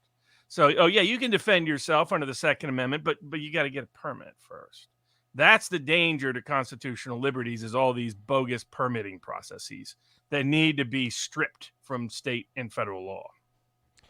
Do they appeal it, or do they just go back and redraft the state the of legislation? California, oh yeah, they're appealing everything. Okay. Simultaneously, while redrafting it, so that if the appeal fails, they'll go back and then relitigate the revised legislation. Yeah. It's fantastic. It's great when you're working with other people's tax dollars. In real time, Robert, I will not mention a name. I got an email from one of our members of the locals. It says, Viva, a few brief points on Crumbly. Michigan has a parental responsibility statute for some time. Michigan's mental health system sucks. Very few beds for adults, and it's even worse for minors. Justice of the state Supreme Court Richard Bernstein left Michigan for mental health treatment. We got Crumbly committed the murders as a minor, age 15, but has been sentenced to life without parole, which violates the Supreme Court precedent, Kennedy versus Nebraska. This is why we have an above-average community, as well as state Supreme Court. Kids. What does it say? That held that 18-year-olds cannot be sentenced to life without parole. More importantly, there is more than enough blame to go around. When you can't fix the blame, you don't fix the problem. How can you not search the backpack is beyond me. He was asking to be intervened with. He was begging for it. And again, the people best equipped for that is going to be the school, right? I mean, the parent is that's already neglectful to have a kid in that situation to begin with often. The parent doesn't have a psych background. So the parent doesn't know how to interpret these things. You can tell the parent interpreted all this as him being sarcastic, him being this, didn't take it as serious. And the parent did, like, they used a lot of what was in his, I'm not sure quite how a lot of this was admissible. They used a lot of his diary and his journal. Without she him never saw it. So how is that relevant? If she didn't see it, she's on trial, not him. How is what he put in his private diary that she never saw relevant to her state of mind. Well, to quote the MSM, there's no evidence that she saw it. So they leave open the window that she might have seen it. But if you don't have that established, that none of that evidence should have come in. That's not relevant. That's out of court hearsay. You used to try to infer a statement about her knowledge that they didn't show the link to. They love to do that game. So, I mean, there may have been some serious evidentiary errors in the court proceeding that might get overturned on appeal, but it's a dangerous precedent, whereas the Second Amendment precedent out of California by the federal court there by Judge Benitez is a promising precedent for enforcing our rights. One is a warning, one is a positive action that's reflective of the warning that we should see in these permitting processes. Robert, what do we move on to now? Well, speaking of permitting processes, the control over the Drug Administration in the various opioid cases where they've been very selective. You know, the McKinsey and Company, they write a big check, but none of their executives get criminally prosecuted, though they were the principal and primary pushers of opioids on vulnerable, susceptible populations in the country. The big pharmacies, the big drug company, none of them are facing criminal prosecution. Instead, they tended to target the local pain management doctor.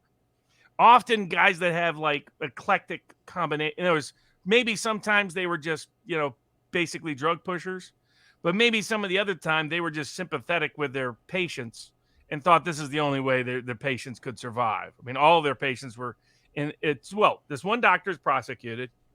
And the problem is they were convicting doctors for violating the law without finding they had any intent to violate the law, without finding they had any criminal intent at all.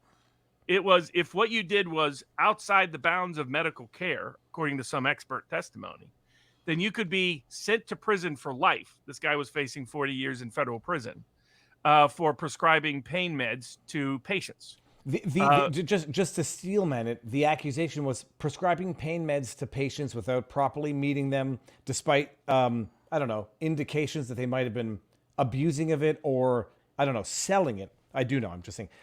Selling it, whatever. And then I can only think of the analogy like when I needed antibiotics for a sinus infection. I was very happy to get a doctor who's like, describe your symptoms over the phone. We don't need to meet in person. But this is antibiotics and not narcotic painkillers or whatever it is. So I'm sympathetic, but that's usually even more true, though, in your painkilling context. And what you really have here is working class and poor patients, some of whom may have been addicted to the painkillers, and that may have been a problem, separate problem. But a lot of them may have just needed the pain meds, and you got a doctor willing to do it. And it's like, why is that doctor the target of our criminal prosecution? 40 years in federal prison. But what was more disturbing is they were convicting him without finding he had any knowledge what he was doing was illegally improper at all. And finally, the Supreme Court last year stepped in and said, you can't do that. The person has to have subjective criminal intent, mens rea, or you can't convict him. You can't convict him under an objective standard, which basically just becomes if the state doesn't like what you're doing, you go to prison. I mean, that's what was becoming the law. They're using the epidemic of opioid abuse to scapegoat a few doctors and then use those few doctors to establish a template that they could go after all the rest of us for simply not doing what the state thinks should have been done. And that's what's terrifying about where this was going legally. 40 years in prison without any finding that the person subjectively had any criminal intent whatsoever. And finally, the Fourth Circuit stepped in and set it aside and said, no, based on because all the appellate courts have been getting this wrong. They said, look, the Supreme Court said we were wrong. So that means the jury instruction was wrong, which means the whole case has to be thrown out. And they got to go back from scratch if they want to prosecute him again. Because you do, in fact, have to prove subjective criminal mens rea before you can put someone in prison. So it's a big, important ruling for limiting the abusive power of the state. Robert, I've fallen behind on Humble rants yet again. Please go to the... Okay, so far in here. Matt Reese says, Adrian Fornes, Secretary of State for Arizona, was a cartel lawyer before stealing that office. That's why he favors non-citizens voting. Arkansas crime attorney says, Robert, did you get my email for the deadline on the Tyson case response? Yes, I did. All right, we got Fraser McBurney. It is reported that Tucker Carlson is traveling to Moscow to I'm joking, by the way. My aunt always writes in caps, not because she's screaming, because it's easier to see the text. I got to that one. CJ Dags 82. The new Senate bill that just dropped will allow 1.8 million illegals. 1.8 million illegals per and sets up mass amnesty. Hold on. Let me just screen grab that. If we can, I'm going to keep that for tomorrow. And we got CJ Judge. If you are too incompetent to do an investigation and get the right address, then you are too incompetent to carry a tax-funded gun and drive a tax-funded vehicle. STFU FFS says, authoritarians never met a state action whose motivation they couldn't rationalize. I'm a cop and you will respect my authority. Authorita. Senator Langford has to be compromised by the cartels to even dream up the, quote, immigration, end quote, Senate bill that just dropped. They have to have dirt on him. And then C.D. Jaj 82 or Dags 82. The government is prosecuting the mom to cover up the failure of the government school and teachers unions who funnel money for Democrats. We talked about this with Sandy Hook as well. And we got Fleet Lord Avatar. I hope that's not a typo. Thank you for this. Those who hear this, tweet Elon Musk. Let me see this here. Elon Musk, and ask him to fund Barnes Free America Law Center. Sweet, merciful goodness. You know what I'm going to do? I'm going to do this right now. I don't do these humble flexes and like show the Elon liked my video of my analysis of his tweet. So maybe I'll tweet. Maybe he's following me on a bookmark, but he doesn't want to follow me in real life because I'm too extremist. We will have a Free America Law Center fundraiser. There's one ongoing, the 50th birthday party in Vegas. You can get directions at the board. Just email Ellen, Ellen Dodrell, and she'll get you your tickets. But also this week we'll have some Amos Miller. There's some product that they did not seize, which includes some great honey made from some of his bees. So we got some great honey that's going to be a fundraiser this week to help support him as he goes through the efforts to bankrupt him and take away food freedom in America, which is what his case signifies. So that will be up for Free America Law Center this week as well. Okay, hold on a second, Robert. I'm tweeting this as we talk. Here we go. Boom shakalaka. Retweet. If this gets 1 million retweets, I am told that Elon would have to fund. Oh, let's say not donate to Barnes Law Free American Law Center. Bam, and I'm going to share this tweet. We've got 21,000 people watching right now. It should get at least 21,000 retweets. It's a joke, people, but let's just go do it here anyhow. Boom shakalaka. Done. Robert, what do we have left before we head on over to vivabarneslaw.locals.com? Just a couple of cases. One is briefly on the Vault 7 sentence that, they claim they found child pornography on the guy's computer. It's like, what's the likelihood that the Vault 7 whistleblower, the guy who exposed some of the CIA's worst crimes, including the ability to kill people by doing things to their cars automatically, had that on his computer? Can you back it up, because not everybody knows what Vault 7 or Vault 15? Vault 7. The hell did I just double it for? Can you tell everybody what that is? I mean, Alex Jones has been talking about it did he break it? Did Alex Jones break it? It was a WikiLeaks. It was a Julian Assange disclosure that basically Vault 7 disclosed a bunch of illegal CIA activities. And it was a whistleblower who blew the whistle on it. The whistleblower was sentenced this week to 40 years in federal prison, in part based on, again, doing his job and disclosing the whistleblowing activities. And then they claim they found child pornography photos on his computer, which you got to be suspect of given the timing and given the individual. That just doesn't sound... So let me get this right. A child porn guy was willing to risk everything by ratting out the CIA? I don't think so. And not just that. They never got it on him before this happened. When I say Alex Jones broke it, Alex Jones, I believe, has been talking about. It confirmed a bunch of things he'd been saying for a decade. Okay, including their ability to use your own car to kill you. Yeah, and especially like your digitally remote controlled car, which is connected to the internet. Holy crap! So they find OnStar. Stay OnStar, because you never know when you might break down somewhere, and that satellite might need to get a hold of you. There's some other people that are getting a hold of you, and all of a sudden, look, it's so and so just had an accident. What a coincidence!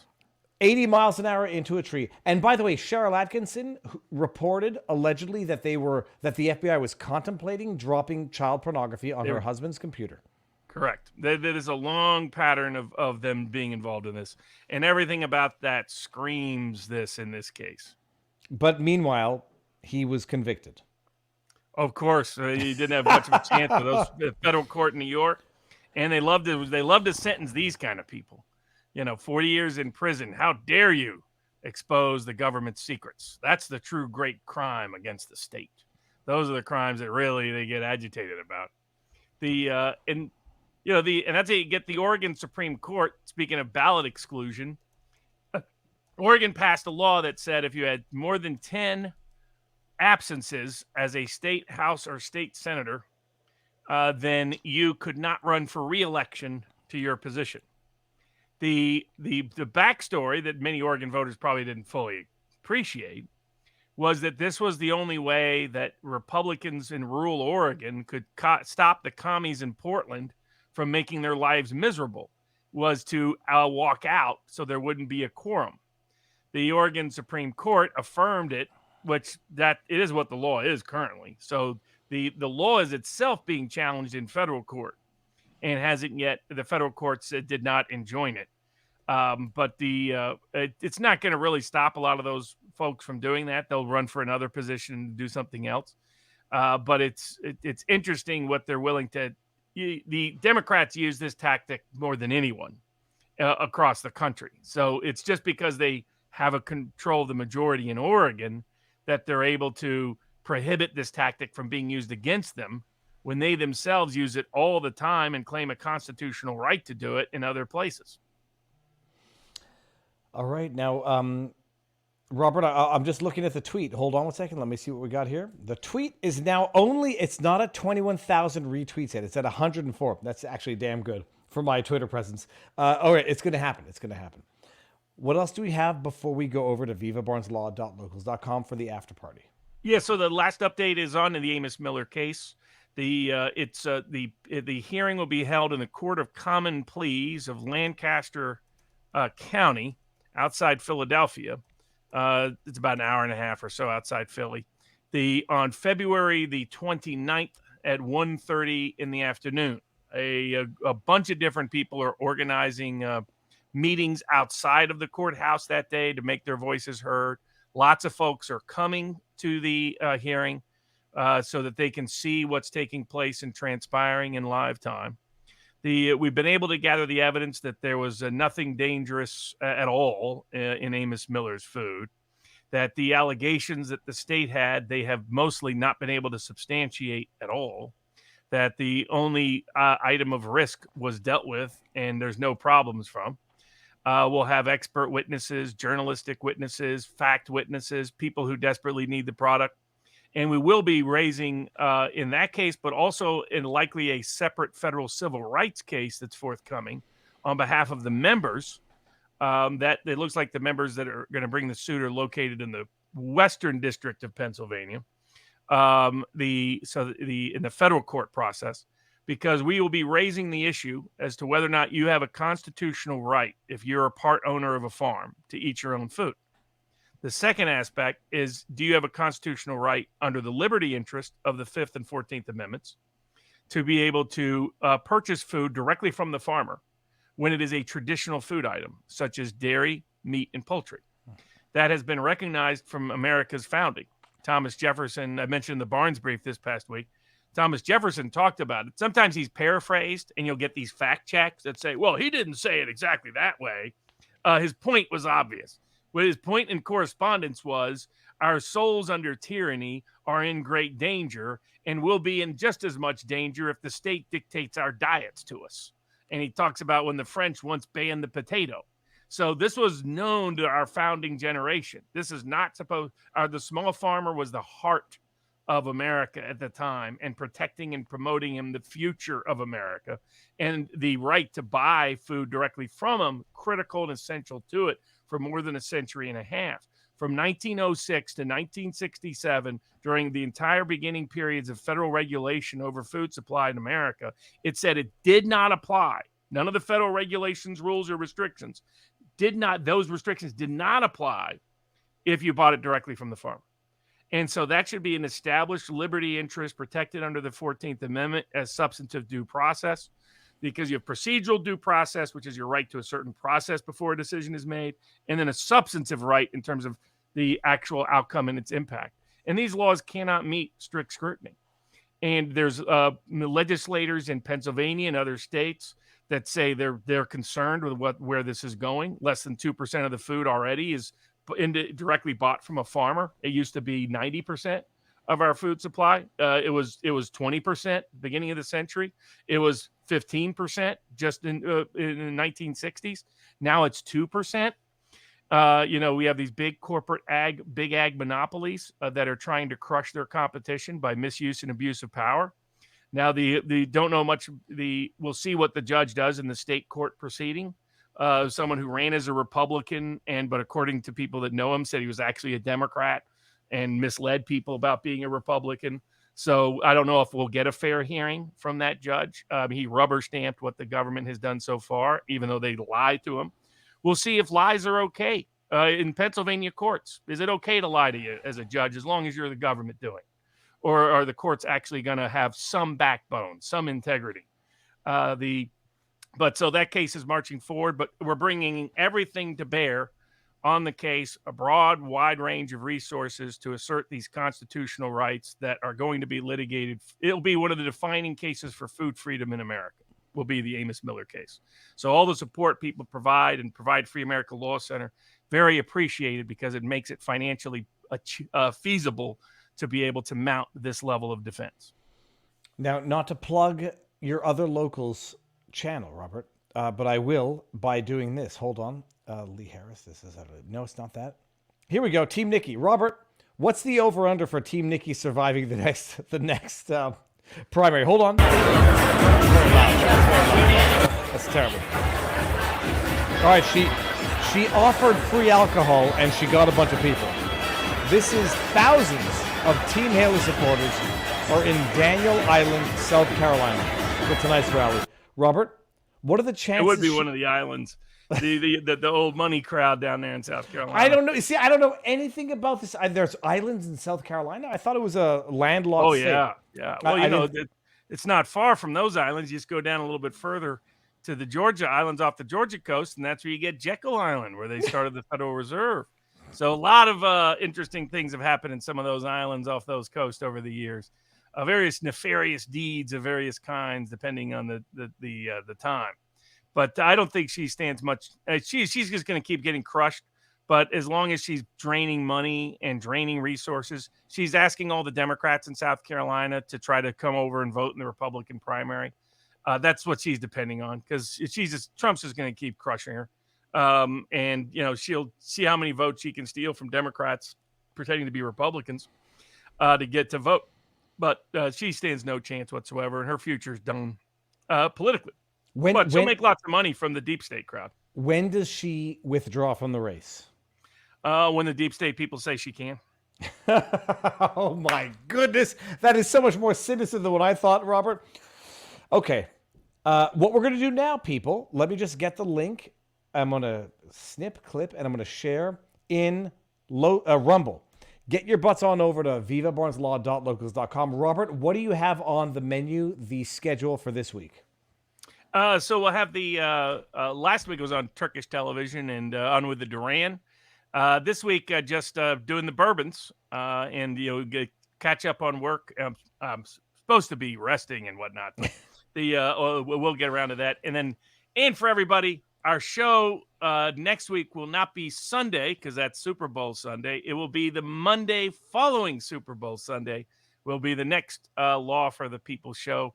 I already have a big bet on that Super Bowl, and so we'll see how hopefully it's a profitable Sunday. Well, hold on. First of all, I might still go live, but it will not be a law show. It might just be me not watching the Super Bowl. But Robert, what is your bet? What is your bet for the Super Bowl? That you have to go to sportspicks.locals.com, where people get exclusive, profitable access to political, economic, and sports predictions. We are now ending on Rumble, people. Get your butts on over to vivabarneslaw.locals.com. I'm going to end it, and I'm going to read through a lot. There's tips and questions, and it's going to be a party hardy. Hold on one second. Oh, yeah, I got 40 seconds. I'm not going to end it on 2 hours on the nose, but I'm just going to end it on Rumble. Come on over to vivabarneslaw.locals.com. I will be live all week. I'm going to try to get Vinny Oceana in studio at Locals. We'll see if I'm on the Unusual Suspects again, but it's, periodic.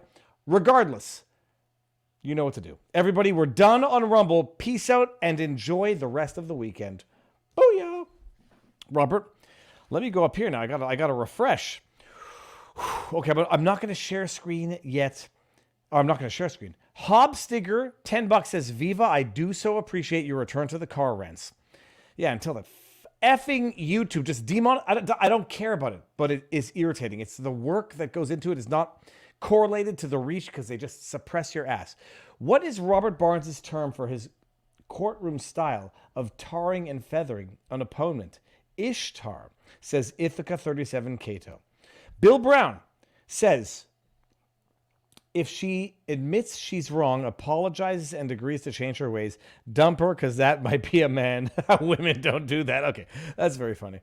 We got a beautiful photo of you, my wife and I today. That's from Adnil Cat. Entry required says, Viva, in no way am I trying to musically groom your children and yourself. Most sincerely, entry required. All right. Oh my God. Entry required. It's loud and it's awesome. We got Tim Adderholt. That's a new name that I have not seen yet. Stop saying COVID hit. COVID got out.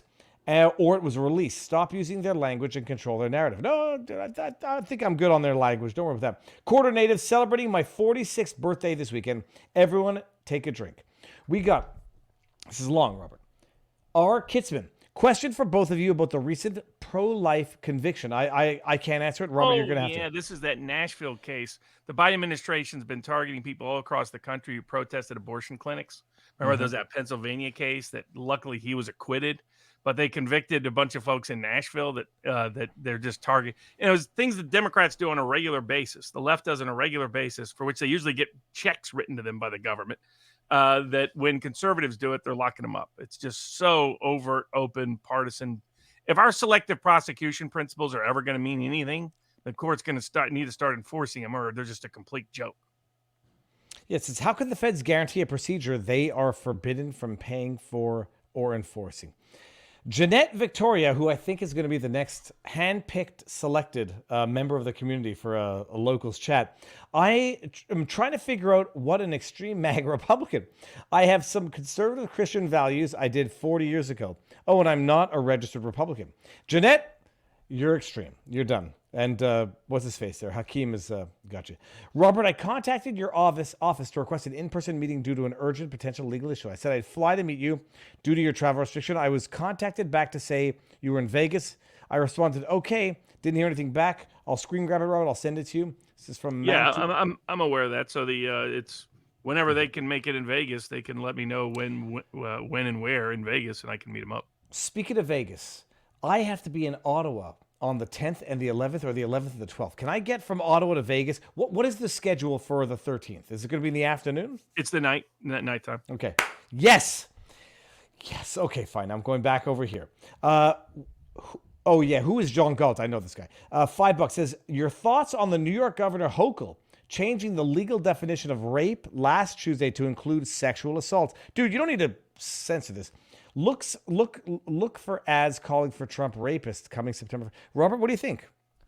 I mean, of course they're going to do that, but he was found not guilty of rape.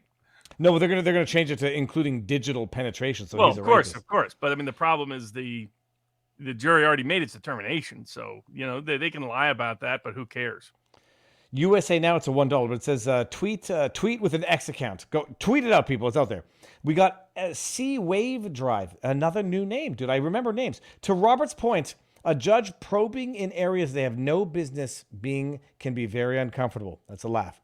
We got USA Now. There's a meme there. Go get the meme out, the tweet. Thank you and Godspeed from Get Pretty Skin. Dude, Robert, I'm seeing a lot of new names tonight. The Shadow knows. I know your name. We got a cigar-related question for Barnes. Are you a fan of Lanceros? And if so, in any particular one you'd recommend? Solid, but they're not one I commonly use. So there's no specific one I would recommend within them. Jopper, another name I've never seen. Can a U.S. president rescind a previous president's pardon? Nope. Motherfucker. Crash 105, I think I've seen your name before. Is it true new jobs created last year under Biden? Okay. Under Biden in 2023 went to illegal aliens and none to U.S. citizens. But not so much illegals, just because a lot of them were legal immigrants too. But native-born citizens have not been the beneficiary of job growth since 2020. And then the second problem is a lot of the job growth has been part-time jobs. That's why the Zero Hedge and others called the jobs report one big fraud. Yeah. That you dug into it. It was bad news, not good news. My only reflexive reaction was, okay, they created jobs. Did they create 2 jobs for one person or 3 jobs for one person? So they did, and then usually it didn't go to a native-born American. Have you had a chance to look into the SC Mountain Goat? Viva would make a great guest for his Twitter stream, and I've screen grabbed it. I'm going to open that up just so I can keep it for later. Then we got Tout Court, $10. Has any state done anything substantial to help secure the upcoming vote, other than saying they're going to monitor it closer as they count the votes? Georgia's better than it was. The Nevada's a little bit better. That's about it. We got John 80s music. Wisconsin is better because the Supreme Court stepped in. Is it fair to say collateral estoppel is legally like saying dibs? Grapes. Yeah. So has Quebec committed genocide by banning English? It's very interesting. I mean, this is where it goes. English and effectively ethnic cleansing. Quebec of Anglo-English speaking. Anglophobic for $1,000. Grapes. Quebec is the only place, and if you Google this, you'll find the article, I think. It's the only place that managed to ethnically cleanse its population in the absence of a war. We got Julie O sent $5. Says, please check out the police interrogation with Sadie Beachman. And then the one with Zachariah Anderson. It's bananas. Oh, dude. By the way, Behavior Panel is going to have their own TV show on Dr. Phil's new network. Shut the front door. Good for them. That's amazing. That's amazing. Yeah, got that message from Scott and Chase and Greg this past week. It's amazing. It's just like people work hard and they do good and they do great stuff. Great stuff. Sadaka sent a $5. Says, those in authority should be held to a higher standard. I agree, not a lesser standard. Mikey B6988, bipartisan border agree just reached. Bull, hold on. Let me just say, I hate to say it, my go-to is still, Senate releases long-awaited border legislation and major asylum changes. Okay, we'll see you later. Robert, you might want to look that up while we're talking here. We got Beavis Wallace. What's up, Beavis? If the police raid the wrong house and the homeowner mistakes the police for criminals and shoots, maybe kills one or several, what happens to the homeowner? How often does this happen? It happens at a disturbing rate. But usually the homeowner doesn't fight back, so that you don't get that complication. Sporadically, you will. But the homeowner would have a right of self-defense. That doesn't change the fact that it's a law enforcement officer, but it can vary. If they heard the announcement, there's an argument they don't have a self-defense right. Me and My Shadow, it's $1, but I'm going to read it. Viva, please watch the Crimbley case before you comment. And Me and My Shadow, I'll tell you this. I've watched as much as I could and as much as I think is necessary to have a summary understanding of it, not to pretend to be an expert. But if it's watch everything or don't say anything, go start your own thing and, do your thing. And I'll come to you. Who is covering that full? Is it Good Logic that's covering it? Good Logic was doing pretty good. And that's all I know. I guess so, yeah. Interested that Ricada didn't. I think he's been sick and whatnot. But. Dude, it's also it's too much at some point. But if the idea is you have to watch everything to comment on it, if I don't agree with you, then you go watch it and do your own thing, and I'll watch you if it's good insight. If Crumbly gets convicted, could we convict FBI agents during these shootings? Well, qualified immunity. He was on our radar. Seems like an admission. S. Red Dallas 94 $5 says, can Trump Justice Department bring charges against the school district with the school shooter? Aunt M, more than just anti-gun case, it's also an anti-parental control case. So the state is better at holding your child because parents can't be trusted. I agree. Yeah. So we can give your children hormones, et cetera, et cetera. Jeanette Victoria, I'm so old. When I lived in SoCal, it was in the 90s. I used to buy boxes of ammo over the phone and had it delivered to my phone. Antar24, I turned 21 today, and to celebrate, I placed my first bet for the Super Bowl and follow Sports Picks for the best bets. Also, Robert, what do you think of MetLife Stadium in New Jersey of having the World Cup final in 26? I think it's a mistake. I don't even know what that means. I think it's a mistake too. So the World Cup is going to be in Canada, the U.S., and Mexico in 2026. And they just decided the final, they were down to 3 cities, L.A., Dallas, and New York. They chose New York. I wouldn't have chosen New York. I forget, somebody maybe it was even Elon Musk. Somebody made the joke, well, I hope they have all the illegals cleared out by then. We saw how California did it for President Xi, so it's easy. It's when you want to do exactly. Morit Flyer says, Morite Flyer. I rarely watch you guys live. You're very good both ways. I love your analysts, and all the cases. Keep up the good work. Thank you very much. And we got Pasta 72859, $10. My point of view is PACs are ruining our country by buying the politicians when individuals are limited to $6,600 with PACs unlimited contributions through the individuals. Would it be possible to take the PAC ruling back to court? Robert, this goes back to Citizens United, right? Yeah. So I'm not in favor of, I think there shouldn't be any limits on anybody, period. There should be transparency, but no limits. As whenever you do limits, you allow people to game the system and you allow corrupt actors to get an edge. Otherwise, make it transparent, but no limits. And so everybody can know, okay, so-and-so is back. Because the system, the reason why they have these individual caps, it's to make you get a consensus of the donor class, right? If all I need is Donald Trump to like my candidacy, that's a very different animal than if I need 20% of the donor class to like my candidacy. So I've never been in favor of these campaign finance reforms. They don't make it cleaner. They make it more corrupt. They don't help the ordinary person. They help the donor class. I'm looking up prion disease because a prion is a type of protein that can trigger normal proteins in the brain to fold abnormally. Animals. Okay, what are the symptoms? This is just in relation to prion. Imbalance in coordination, memory loss, impaired thinking. Well, now I wonder why Valérie Plante fainted. This is, this is from the Shadow Knows. Did you guys catch the French study saying it's possible that between 0.5% and 0.8, an 8%, I'm sorry. I thought that was 0.8. Between 0.5% and 8% of mRNA vaccine recipients might develop prion disease. And then Pfizer spontaneously announces it has discovered a way to reverse prion disease. LOL, these guys are in please don't improve. Gaetan_J. It's a new name, man. I'm seeing new names. Hello, Robert. What brand of cigars do you smoke? Well, I like the good Cuban cigars are always the best. That's still the best leaf in the world. Best rum in the world, too. Some of the best coffee. Costa Rican coffee is better if you get the premier Costa Rican kind. But if you're getting the non-Cuban cigars, some of the most affordable cigars that I like, but I like strong and spicy. If you don't like strong, spicy, look at Davidoff cigars, things like that. If you want nuttier and lighter. If you like stronger cigars, I really like almost every version of the Tatuaje and My Father brands. Those are a go-to for me. And often you can get those for $7, $10. You can get an individual cigar, not $25 or $40. Okay, we got it all here. It says Cliff Norman, $5 says, Robert, if we're appointed AG by Trump, if you're appointed, would you? Okay, who would be your top 3 priorities? Oh, if you were appointed AG by Trump. Fire everybody, number 1. Lock up the deep state, number 2. And restore America and stop all the bogus prosecutions of honest Americans trying to make an honest living, number 3. Cuttlefish says, do you think the Minions? Do you see the Minions meme? One of us, like from the movie Circus. That's kind of like that. I'll steal that. I love the Minions. The Minions are the greatest.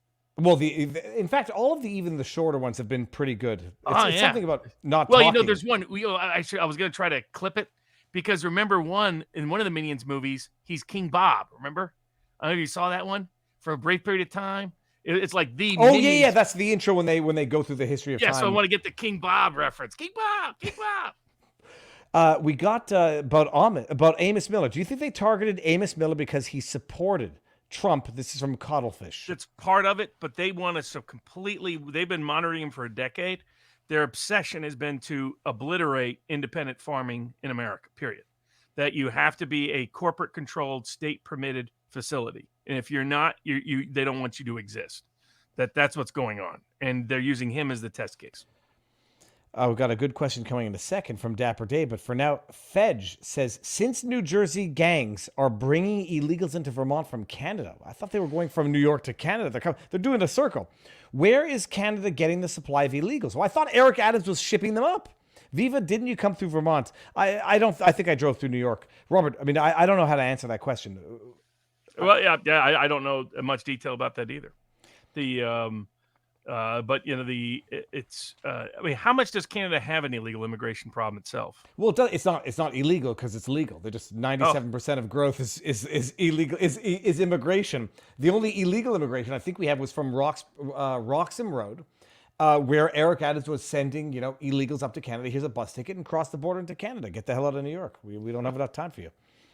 Dapper Dave says, Robert, I have to ask, what person in their right mind would take a position in law enforcement without the umbrella of qualified immunity?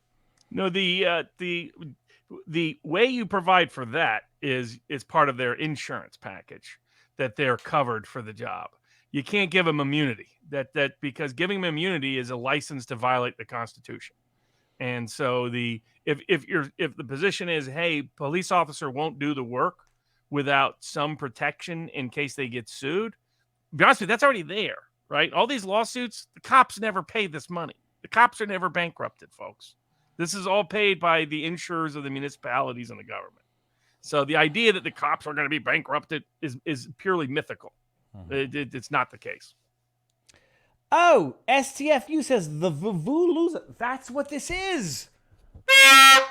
The Vuvuzela is going to look very funny sticking out of your ass. You hit me. Not only when my wife does it. We got me and my shadow. Sorry for the dollar tips, but the iPhone app is not user-friendly. Me and my shadow. Will the over-under for the Super Bowl take into account the Taylor Swift bias above the refs? That hush-hush is coming. And then we got Barnes for Bacchus or Great Marshal of Endymion. Happy Mardi Gras.